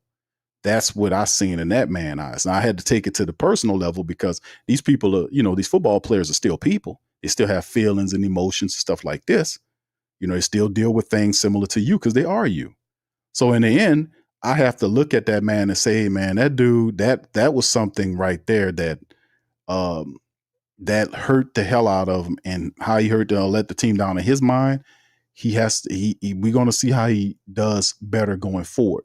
So, like I said, a lot of these players on Front Street, Cesar Ruiz, Juwan Johnson, a lot of these guys are people are looking at them to see how their games will elevate and how they deal with this sort of thing. Just like some of my great people in here who went through situations like that, and they had to dig far inside of themselves to be able to not let that situation overcome them. That's the character. Those situations come and they build great depth and character. You see, that's what I'm talking about. When we talk about the realness of it, that's what I'm mentioning when I talk about that, because that man was hurt all up in his face about how he let his team down, man. And I promise you, he gonna go to the gym. He gonna hit them weights harder. He gonna run them routes tougher. He gonna catch that ball. He gonna run with more ferocity. He's going to elevate his game, because he recognizes, I never want to do this to my team again. I never want to go be in this moment again. So I'm going to do everything I can to work. I think he's going to do it. All right. If I was 3 timeouts before the half and you don't try to get no points. Yeah, I agree, bro. He talked about that situation, bro. About that. Victoria says one game, he said first game of the season, defense, offense will be tweaked and fine-tuned as season go on. Who that? Thank you, Victorious 504. Short and sweet, and I agree, man. I think I've often said this, people say, man, Q, we gonna be this bad, that bad. I say, fam, nobody have a crystal ball, man. I don't have no crystal. Maybe they got some people out there that got one. I know I don't. I don't have a crystal ball. And if I did, I damn sure wouldn't be using it to pick the winner of the Saints game. I'd be looking at that goddamn lottery, man. You best believe it. Baby, listen, baby. Baby, I got a crystal ball, baby. I'm looking at the numbers, baby. Damn right. But in terms of crystal ball, I don't have a crystal ball. So all I'm saying is, in the end, I do think that the Saints have the proper personnel insofar as the head coach, and he is going to fine-tune the team. The Saints are not that bad off. This was a win. They lost because of their own incompetence, dropping whatever, missing this and all this kind of stuff. 13 turnovers, this, that, and third. That was on them. That was on them. But they were in this game. And I still feel like they'll be fighting with the 49ers too. So we shall see, man. Like I said, I don't have a crystal ball, fam. I don't have it. All right. Shout out to you guys, man. Full Circle Podcast. Saints Full Circle Podcast says rookie coach Kellen gonna be all right. That's right, brother. Tell him. All right. Who else we got? Q Time says big facts. Q. If you a true Saints fan, you would understand why people not patient, because it's been lots years that Saints was not good, and family members were indeed. I'm sorry, I'm butchering your thing, Q Time, but I get what you're saying, bro. Yeah, the Who Dat Nation deserves better. Indeed, the 4 years you had everybody from the team to your favorite media outlet telling you to have patience with the Dennis Allen thing. People gave the Saints patience. They gave them more than patience. They gave them all their spiritual energy, all this kind of stuff. And all you got talked to wrong by Mickey Loomis. My people don't like Mickey Loomis that much because he showed his character in these situations, the chewing up the gum, telling people they're not qualified, having this weird elitist mentality toward the Who Dat Nation, telling people to ignore the facts and look beyond the results, and the results is you fail, and they're telling you to ignore the losing and keep coming, give me your money. You see? And then we had to chastise the Saints for that by pulling our support of them. And Gail said, hold on, why does money low over here? And says, Dennis Allen, you got to go. So and he didn't really want to do that. He didn't want to do that. If you guys didn't do that, man, that boy, you still had that man as your coach and Mickey Loomis sitting up there making excuses for him. You got rid of that guy. But the issue, like I said, man, they can't call you to ask you for patience, man. Whatever you give them whatever you feel they deserve. Let's just be 100% real on that. Enough of this other stuff about this, that, and the third, man. Listen, if you give your heart and soul to the team, they must in turn give it back to you. We do not support funk and filth. We will turn and twist you and get you right. We will straighten your ass out, just like the bagheads did back in the day when it wasn't the Falcons or the Carolina people or none of these other people that created the Aints. The Aints were created by the diehards that got tired of the team ignoring them and not fielding a decent product.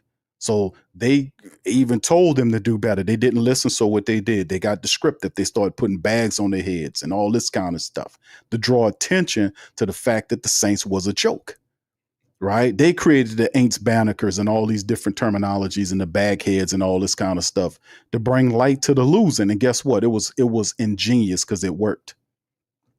It worked. Then they dropped off the support of the team, which then forced the team to do something else to say, oh man, we got to be more competitive.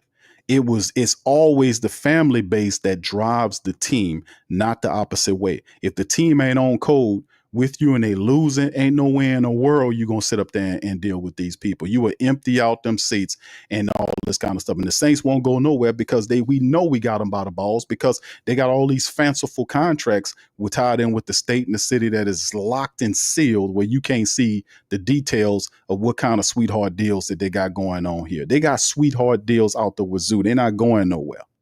We know this. If the people understood the business of the Saints and not just the football, you get it. Get into that. Besides the football that you see on the field, study the business behind it because the business really outranks the football because if the business ain't straight, you ain't going to see no football on that field. That's the bottom line. If the money ain't right, them players ain't on that field. If the money ain't right, you ain't going to see no football on that field. The business is always outranked the football. Football is a side effect after the business is straight. So that's what I'm saying. But the reality, if you're a smart and intelligent family member and a supporter of the team, man, listen, you know where you stand. You know where you stand and you know the power of your dollar. That's all I got to say about it. So all the diehards out there, you give the Saints whatever you feel they deserve. And it's different for everybody. We don't all have the same level of what we're willing to give them because of what we've given already. You might have given a little bit more or a little less depending on it because we all different, right? We all are not the same. Our level of support ain't the same. That's real. Not all of us support the team at the same level. You see? And that's just hardcore truth. So it's fair to say whatever you want to give them, you give them. Whatever it is, because like I said, is what it is. All right. Anyway, man, let me keep it going. Ayo says 3 or 14. Okay, yo. All right. Yeah, there you go. Emeka. There you go. Emeka Ibuka. Is that the guy from that's what's the guy from the Seattle team? What's the wide receiver from Seattle? All right. GM Kev said he wrote that Moore had a scripted gameplay for Rattler turn and fire offense don't work. Unleash the Rattler indeed. Yeah, that we'd seen that with Dennis Allen's offense. It didn't look good. All right, Ro, shout out to Ro, man. Big ups to you. Snake says, you're right about Valley. He only had one catch for 13 yards. We definitely, you don't give up 2 picks for a guy you only throw at one time, bro. This is a positive. This could be worked out. We just didn't have the right personnel. We didn't use enough of Elvin. We didn't have Valley in there enough. This is a positive. We can tweak this stuff. We can add and get the right personnel going. We can fix this. Fire on the Bayou said the first game jitters, that's all we should be better with scheme against the 49ers. Indeed. KT says, I left Olave He says, I left Olave walk next year and draft Jeremiah Smith, Nick Anderson, and Harbor. Yeah, these are good wide receivers, bro. I don't know if the Saints giving up on Chris Olave. I think he's still got 2 years on his contract, if I'm not mistaken. Hold on, fam. Let me make sure of this. Because I want to say my memory is telling me that Chris Olave has 2 years remaining on his contract. Rashid has 1. So hold on. I got my page up here. Give me just a second. Let me verify that to make sure. I just want to make sure I'm right on that. That he has 2 years remaining on his contract. Yes, he does. He has 2 years this year in 2026. He's an unrestricted free agent in 27. So 1.4 this year and 15.4 next year. So a lot of people think that with Chris's performance this year that he'll get paid.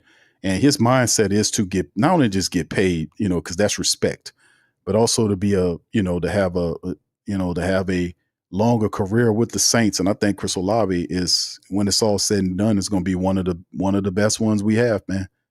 He showed some toughness in that first game, man. I was a little worried at first when they walked him off that field, but you could tell, man, he wasn't going, man. He walked off, they checked him out, he went back in there and finished up the game. Shout out to Chris Olave. And then Rashid Shaheed, let me see. Rashid, I think he has 1 year remaining on his deal. Just going off of memory. Yes, indeed. Yeah, he got 1 year remaining on his deal too. And the 2026 years is voided out. So yeah, Rashid Shaheed is up for his payday. And then the following year is Chris Olave. So do the Saints pay both of those guys? I don't know. I don't know if they pay both of them. We'll see. We'll see if they pay both of them. I don't know. A full circle, Saints Full Circle podcast says, Juwan, make that catch. We going to win the game. Indeed, bro. Even with you, and I said it earlier, even with your 13 penalties and all of the F stuff we was doing, Blake Groupie hits that field goal, hit that 37-yarder, and Juwan makes that catch. Saints win with 13 penalties. It sounds crazy, don't it? But it was a possibility. All right, what's up, Trey? The big bro says, did I see somebody punch the ball out of Juwan? The guy did reach his hands in there and do something there, because you got the picture. You can see the picture of the guy got his hand in there, right? His right hand's in there and trying to get it. But the philosophy is, like we talked about earlier, you could try to punt. That's what they're supposed to do. I mean, you got there are drills. How many? Put one in the chat, fam, if y'all seen these drills. They catch the ball and they got the guy trying to punch the ball out. That's what the defensive back's supposed to do. He don't want you to score a touchdown. The defensive back don't want you to do anything out there. If you're a wide receiver out there, he don't want you to do nothing. He wants you to drop everything, fumble everything. That's his mindset. But the Saints practice this with the tight ends, wide receivers, running backs. In practice, there's a drill in which the guy catches the ball and they try to punch the ball out, but he's designed to grapple and hold on to it. The thing was, like I showed the instant replay from yesterday's show, he caught the ball with the sticky. Let's add the sticky gloves in there now. The sticky gloves is a fact. It's not just gloves. Them gloves they give you some help. Right? So let's keep it real. I'm adding all factors. So he caught the ball, then with two hands at first, then the ball got loose. He caught it again and brung it to his body. Right? To his body. So now you got two hands with the ball, and two hands becomes two arms. Somewhere along the line, when you secure the ball in the cradle, ain't no punch supposed to knock that ball out of there. But some kind of way it did. And at the end, Juwan Johnson didn't mention none of that. He knows that he's supposed to, when you bring it into your stomach, into your chest area to secure it, ain't nobody supposed to punch that ball out of there, especially one guy with a fist, unless he the Incredible Hulk. I mean, so that's the only way. You bring it to the cradle, ain't no punch supposed to knock that ball out of there. You guys know that. But in the end, the man dropped it. It's done for. It's over with, and we just have to move the hell on and watch how he performs the next game. It is what it is. He has to live with that, and I'm telling you, that's not a good feel, fam. I'll tell you, he hurting with that one. I'm telling you, go watch the interview. I ain't gonna play it here, man, because I feel sorry for the brother, man. When I looked into his eyes, I could see he was hurting, man. He got to live with that one. He got to he catching it until he catch it. if you know what I mean. He catching hell until he catching that, to appease that, to make that go away, because he don't ever want to feel that again. He looked hurt, man. He was hurt. All right.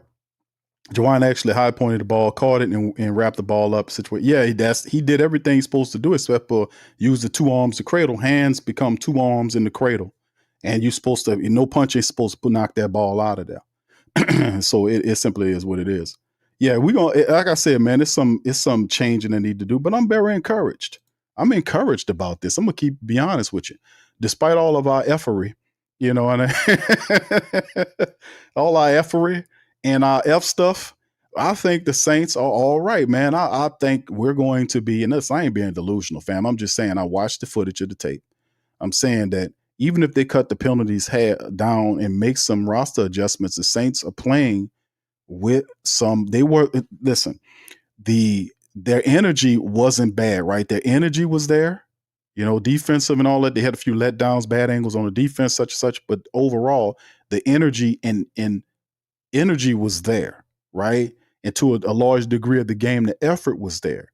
It's just they have to play a more cleaner and more intelligent brand of ball. Don't have to be perfect, but you can't have 13 penalties. You can't miss field goals. You can't drop potential touchdown passes. That's a no-no. So a lot of that they have to clean up. They have to clean that up, iron that up. So we're going to see what they look like in the game. So like I said, watch and tell, like, yeah, they didn't look as bad as I thought they were going to look once I rewatched the film. They didn't. So we're going to see. All right. Saints Full Circle says, Q, can I get your honest thoughts on Bryce Young? Listen, bro, I actually thought I think Bryce Young, man, listen, man, Bryce Young, he got a gel with Canellis. I think Canellis and Bryce Young are a good tandem. Now they got him a big wide receiver. They traded out Thielen, got him out of there. They got Leggett. They got the other guy there. They got the running back. I mean, they still a work in progress. They spent some money on their line last year. The Carolina Panthers, man, they just, I don't know, man. Offensively speaking, they have the pieces in place. It's just they got to gel. They got to gel. They have to gel. And we're going to see, man. But I think Bryce Young could play the game. Hell, Bryce might be a little quarterback, but I think he's bigger than Kyler Murray. If I'm looking at Bryce Young, fam, for real, right? If I'm looking at Bryce Young and I'm his quarterback coach, I'm like, listen, Bryce, man, don't feel too bad what they saying. Because I hear all the stuff, the little comments about Bryce Young and all this kind of stuff. I think Bryce is still taller than Kyler Murray. I'll be showing them film of Kyler Murray. I said, look at this guy. If this guy, he was doing that, running that Arizona offense, littlest guy out there, but out there throwing the ball, scrambling around among the Giants. Hell, that'll be positive tape to show him. Be like, hey man, look at this guy. You know what I mean? I'm like, Kyler, look at Bryce, look at this guy. Because I think he way bigger than he about 6 feet tall, and Kyler, 5'7", and still moving around. Y'all watched him Sunday. Nobody was talking about on that field Kyler Murray was 5'7" or 5'8" or whatever he is. All they seen was a football player out there throwing 2 touchdowns and scrambling around on the Giants. The big people. I mean, the Giants. Giants. I mean, the big fellas. Yeah. Yeah, Jackson Smith and the Jigba. That's him. That's who I'm talking about from the Seattle side of things. Yeah, he is from Ohio State. His game is similar to the Tampa Bay wide receiver in my estimations. I like him. All right, Bron says, "CQ, we went from chopping wood to bringing the armor." Yeah, I try to stay away from all the old things that I heard the previous regime say. Chopping wood, you got to clean it up, So I just say iron out the wrinkles, man. It just, I try to stay away from that, man, for real. All right, Adam says the Saints need Shador. I don't think Shador going to see the field this year, fam. I really don't think that's going to happen. Unless something drastically happens, man. It's a very weird situation, man.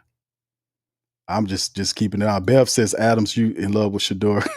He say, hey, you know what, though, Bev? People love Shador Sanders. They watched him play with the Buffalo, Colorado team, the Buffaloes. They watched him at Jackson State. And he has a huge media following, right? And the guy could play the position, right? He's a little flashy, but listen, he grew up a rich child. Deion Sanders and them ain't exactly living in the lower ninth ward. Deion Sanders been country club living for a very long time, and his children grew up as rich children. So they're not no hood children, all this other kind of stuff. They grew up very wealthy. So, it's a different mindset, when you're dealing with that dynamic, right? But he had floor opportunities that others did not have. He won a genetic lottery, and he had opportunities that other players did not have. Like, he had a father that was a Hall of Famer, legendary cornerback, who became a head coach. He kind of took his son and made, who was playing quarterback, and kind of brung him up under his system and kind of had him doing that for 4 years. That's interesting. Now, they had some of that happen in college before, where you had a guy that was a head coach and then his son was the quarterback. We've seen that before to a degree. I don't know if it was ever at the level with Deion Sanders and Shedeur Sanders, to be honest with you. I don't know if it was ever at that level. Y'all remind me in the chat. But in the end, the guy could play the position. If Deion taught him anything, he taught him, to have thick skin and do this type of stuff. But one thing I do like about the guy, outside the fact that he could play football, is the fact that the guy might be a little, flashy every night, with the cars and the watch, all this kind of old stuff, because they're wealthy. But at the end, I like him because of his temperament. He doesn't have, like, he had an opportunity to dress down that Cleveland Brown reporter. He didn't dress him down. I would have dressed him down. I would have straightened him out.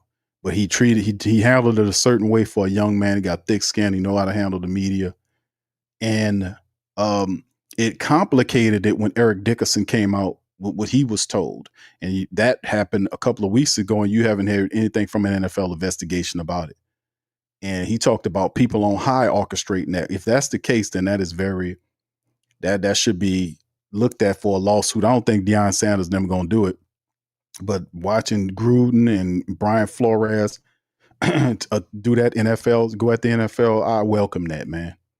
I welcome them going. The NFL has a lot of crap going on with it, man. It needs to be cleaned out and straightened out as well.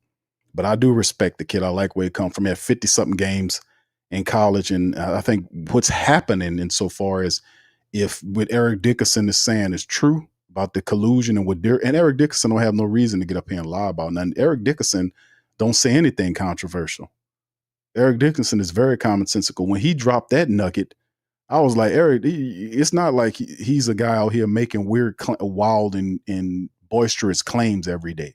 Eric Dickerson is one of the most sobering people out there. He's not like a Michael Irvin, like, come on, Cowboy Nation, head, eyes bucking, looking crazy, hair sticking out. No, that's not Eric Dickerson. Eric Dickerson is cool and calm, collected, and a rational, logical, reasonable person. So, I mean, it ain't like nobody else nobody saying that, Cowboy Nation.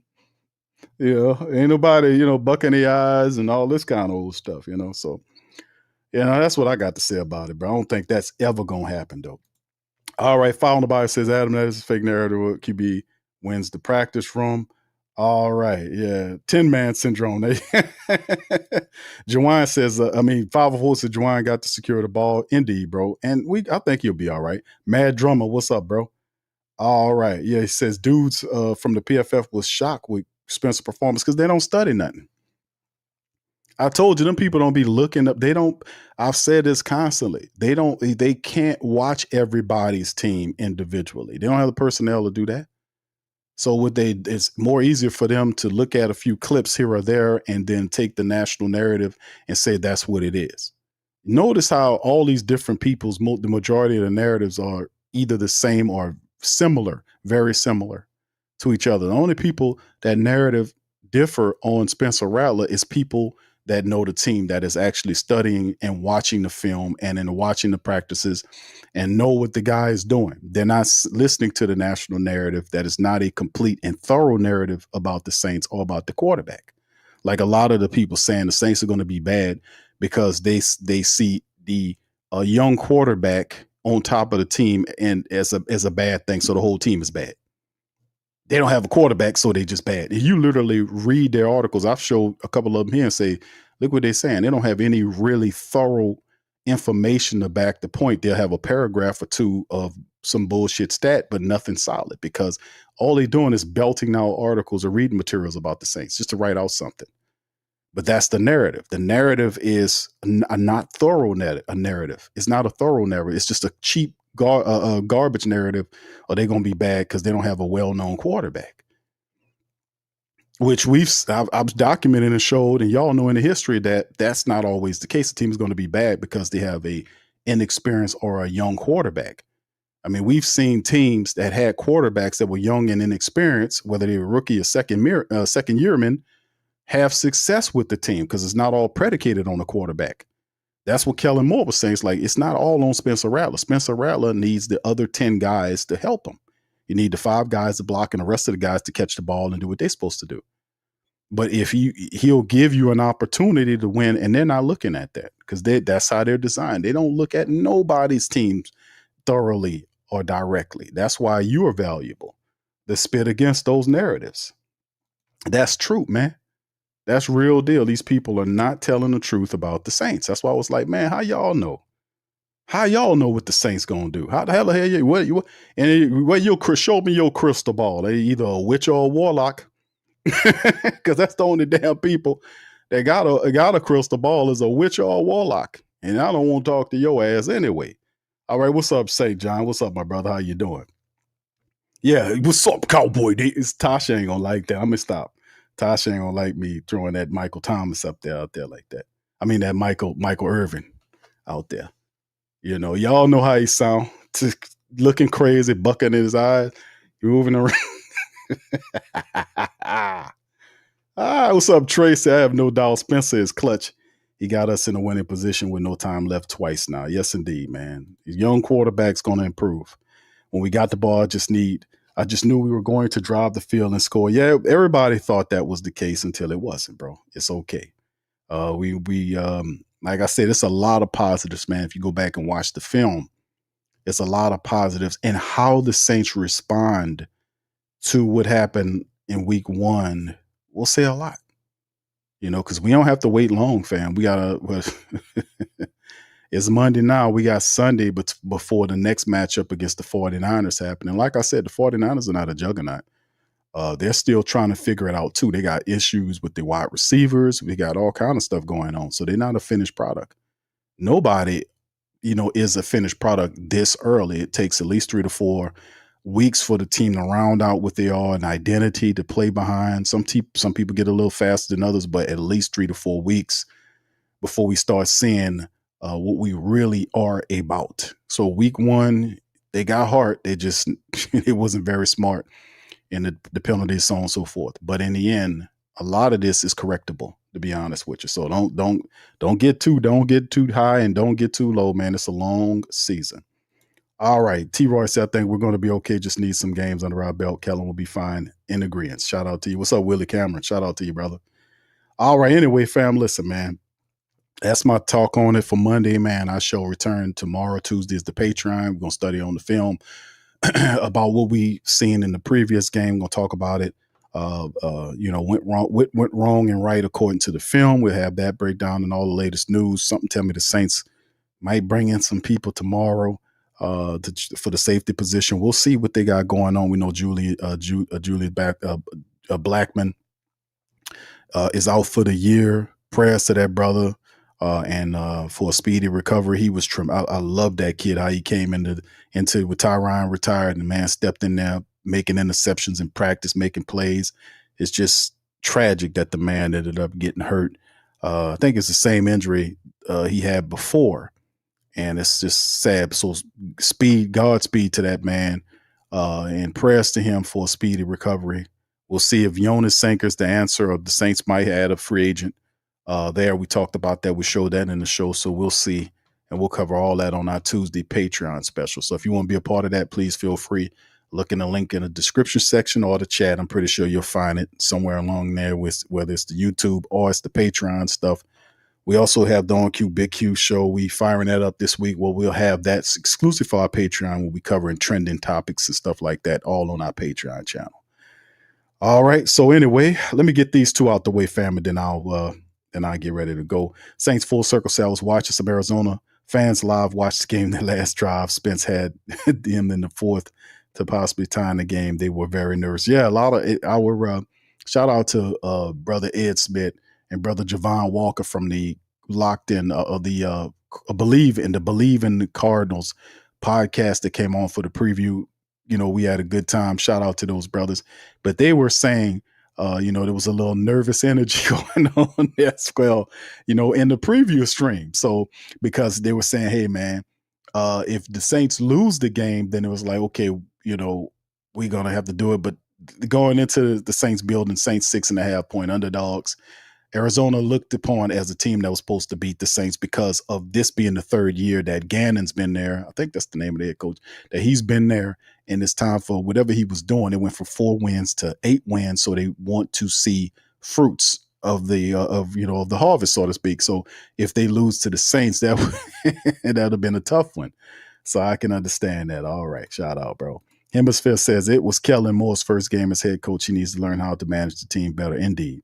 Like calling timeouts before the half to break Cards' momentum, to leave time for the offense to respond. Indeed, bro. Everything is 100% fact, bro. Everything. But do you guys think that Kellen Moore will improve? Let's put in, before I leave, let me ask y'all that. Everybody that's listening to the show, please put it in the comment section. Let me know how y'all feel. Do you guys think that Kellen Moore has the ability to turn it around? What do you guys put it in the chat, fam? What do you think? What is your vote? Do you think that put yes or one or however you feel? In your estimation, do you think Kellen Moore has what it takes to fix the issues, to iron out the wrinkles, and turn the Saints offense around and have them playing a more crisper, respectable form of football? What do you guys think? Put it in the chat. All right. Let's see what you guys say. I'm gonna see what that is before we get ready to go. All right, St. John, thank you, my brother. He says, I think he'll improve. Thank you, bro. Willie says, yes, will improve. Thank you. Snake Bite, shout out to you. Mad Drummer says, I do. And yes, Justin Simmons, come on form. Well, we'll see, bro. What they'll be looking at, man. Like I showed the free agent list of guys that'll be available out there: Justin Simmons, Jordan Whitehead, George Odom, Jordan Poyer, Marcus Williams is out there, Gibson, Colbert, Ryan Neal, and a couple of other guys that's available free agency wise. Hell, who says they might do that? They might just go to a practice squad. If they clear up a spot and they might like somebody, they might add them from a practice squad. You never know. There are many different ways we can do this. Elite, shout out to you, says 100% times 999 times. Thank you, brother. All right. What's up, Kim? Kim says, yes, definitely. Thank you, Kim. Bev says, yes, I think it will. Thank you, Beverly. Miscellaneous Mail says Jabril Peppers isn't in the round. I don't know if Jabril is out there, but he's a play action. He's a player, kind of undersized, but he does help in the special teams room too. All right. Saints Full Circle Podcast says yes. All right. T. Roy says most definitely. Charlie says, what's up, Charlie? Says yes. GT Coates, I'm sorry, brother, says yes, thank you for that. All right, Nola boy, Jay says yes, thank you, bro, appreciate you. PJ, what's happening, my man? Says don't know if he can. Okay, PJ, being honest, he said I don't know if he can. All right, thank you, PJ. All right, yeah, I heard that. That's what freed up the Saints more money. Remember they had like over $7 million that was remaining. Yeah, Taysom had 3.6 plus mil. I think restructured that kind of bumped the Saints money up. So that's why it went from where it was at 7 or 8, whatever it was before, to what I said it showed it currently, which is, 12.3? All right, thank you for that. Antoine says, man, already. He says, man, already the man just started on the rebuild. Let's buckle up. I don't know if it's a rebuild, but I get what you're saying, brother. Mad Drummer says Kyle Duger. I don't know, bro. We'll see. Mr. Law says if he don't lose the locker room. You think he'll lose the locker room, bro? I don't think Kellen Moore I don't think he'll lose the locker room. I don't think he'll lose the locker room. Hemisphere says, I believe Kellen will. He hasn't shown anything that's alarming with the team. Yeah, he's he's approaching it the way, like we talked about earlier in the stream. He approaching it in a way that's responsible. He's approaching it in a way where he's taking the positives from the game and showing them, if we did this more and this less, we would have won the game. And it's, that's interesting. That's the correct way to handle it. You want to grab from that energy, because he would be right. Like I said, even if the Saints kept the 13 penalties in the game, they hit the field goal and Jawaan catches the touchdown, they win with those penalties. If they cut the penalties in half, the Saints would win that game. So regardless or not, it was all within their power, which means, that's you're coaching from a different level, not level, but a different area rather than to try to get the team to be motivated because they didn't come to play. You see, they came to play. They just have to round out those rough edges, so to speak, right? They came to play. They just didn't do enough of the righteous stuff to kind of stay on game. That's what it is. All right. So Bishop says he won't lose the locker room. Nah, I don't see Kellen Moore losing no locker room at all, bro. That's just not who Kellen Moore is. Kellen Moore is not a lose the locker room type of guy. What's up, Jay Broussard? 637. That Boist. And there go Tasha. What's up? Listening on IG. Shout out to y'all there, man. I see y'all. And my people on X and all the other places, shout out to y'all. Twitch, big ups to y'all. All right, so with that being said, man, I'm going to get on up out of here, man. Y'all, what's up, Cowboy Nation? All right, so look, big ups to y'all. Appreciate y'all for being in the stream. Y'all hit the like button, hit the subscribe button, and feel free to share the show on social media feed, man. I'll be back Tuesday with more game and kicking about the Saints. Y'all have a wonderful rest of y'all afternoon. I'm going to at you tomorrow. Much love. Peace. Who that to you? Yeah. Huh? Boogie like Benson, I'm a who that. I'm a who that. Long as I'm living, I'm a who that. Lose or winning, I'm a who that. Sports coma, yeah, this is where we do that. Where we do that, where we do that, where we do that, where we do that, where we do that, huh? Boogie like Benson, I'm a who that. I'm a who that. Sports coma, this is where we do that. Where we do that. Welcome, welcome, welcome. Somebody please better help. Running this thing like elf. Thank God every day I'm not a felt. Go to YouTube live with Big Q and the guys. If you ain't ride or die, the bandwagon get flipped. Been marching in, that was way for the ring. I was yelling out your shame for the championship. Bucking on Tampa, duck down. Falcons, pluck, get shut down. Panthers ain't much touchdown. The vision really belong to us now. So much hate on the Saints, you could probably tell. Ever since Bounty Gate hit the NFL, when things seem fishy, then you probably smell the crooked referees or Roger Goodell. Yeah, running like this, and I'm a who that. Every day I'm living, I'm a who that. Lose or winning, I'm a who that. It's the sports coma, this is where we do that. Where we do that, where we do that, where we do that, where we do that, where we do that. Boogie like this, and I'm a who that. It's the sports coma, this is where we do that. You're listening to the Sports Coma with Big Q and the guys on the PRO Media Network.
WhoThatDaily.com. That's right, the WhoThatDaily.com. Your one-stop shop for everything New Orleans Saints, New Orleans Pelicans, LSU Tigers, even the top flight boxing news. So if you're a Who Dat and you're looking for a place to stay up on your team, WhoThatDaily.com is your site. The WhoThatDaily.com for the sport Who Dat in all of us. That's right, the Pro Shop is the platform store where you can go and buy all the latest merch to support the platform. Available at the Pro Shops, we have dozens of hundreds of products available for you and your family. Unisex tees for men and women, hoodies and sweatshirts, tank tops, kids and baby items, long sleeve tees, mugs, pillows, wall art, bath bedding, face masks, phone cases, stickers, bags, fanny packs, socks, hats, and many other items. Please feel free to check out the Pro Shops. The link is in the description section below. And remember, it helps the platform continue to grow. Check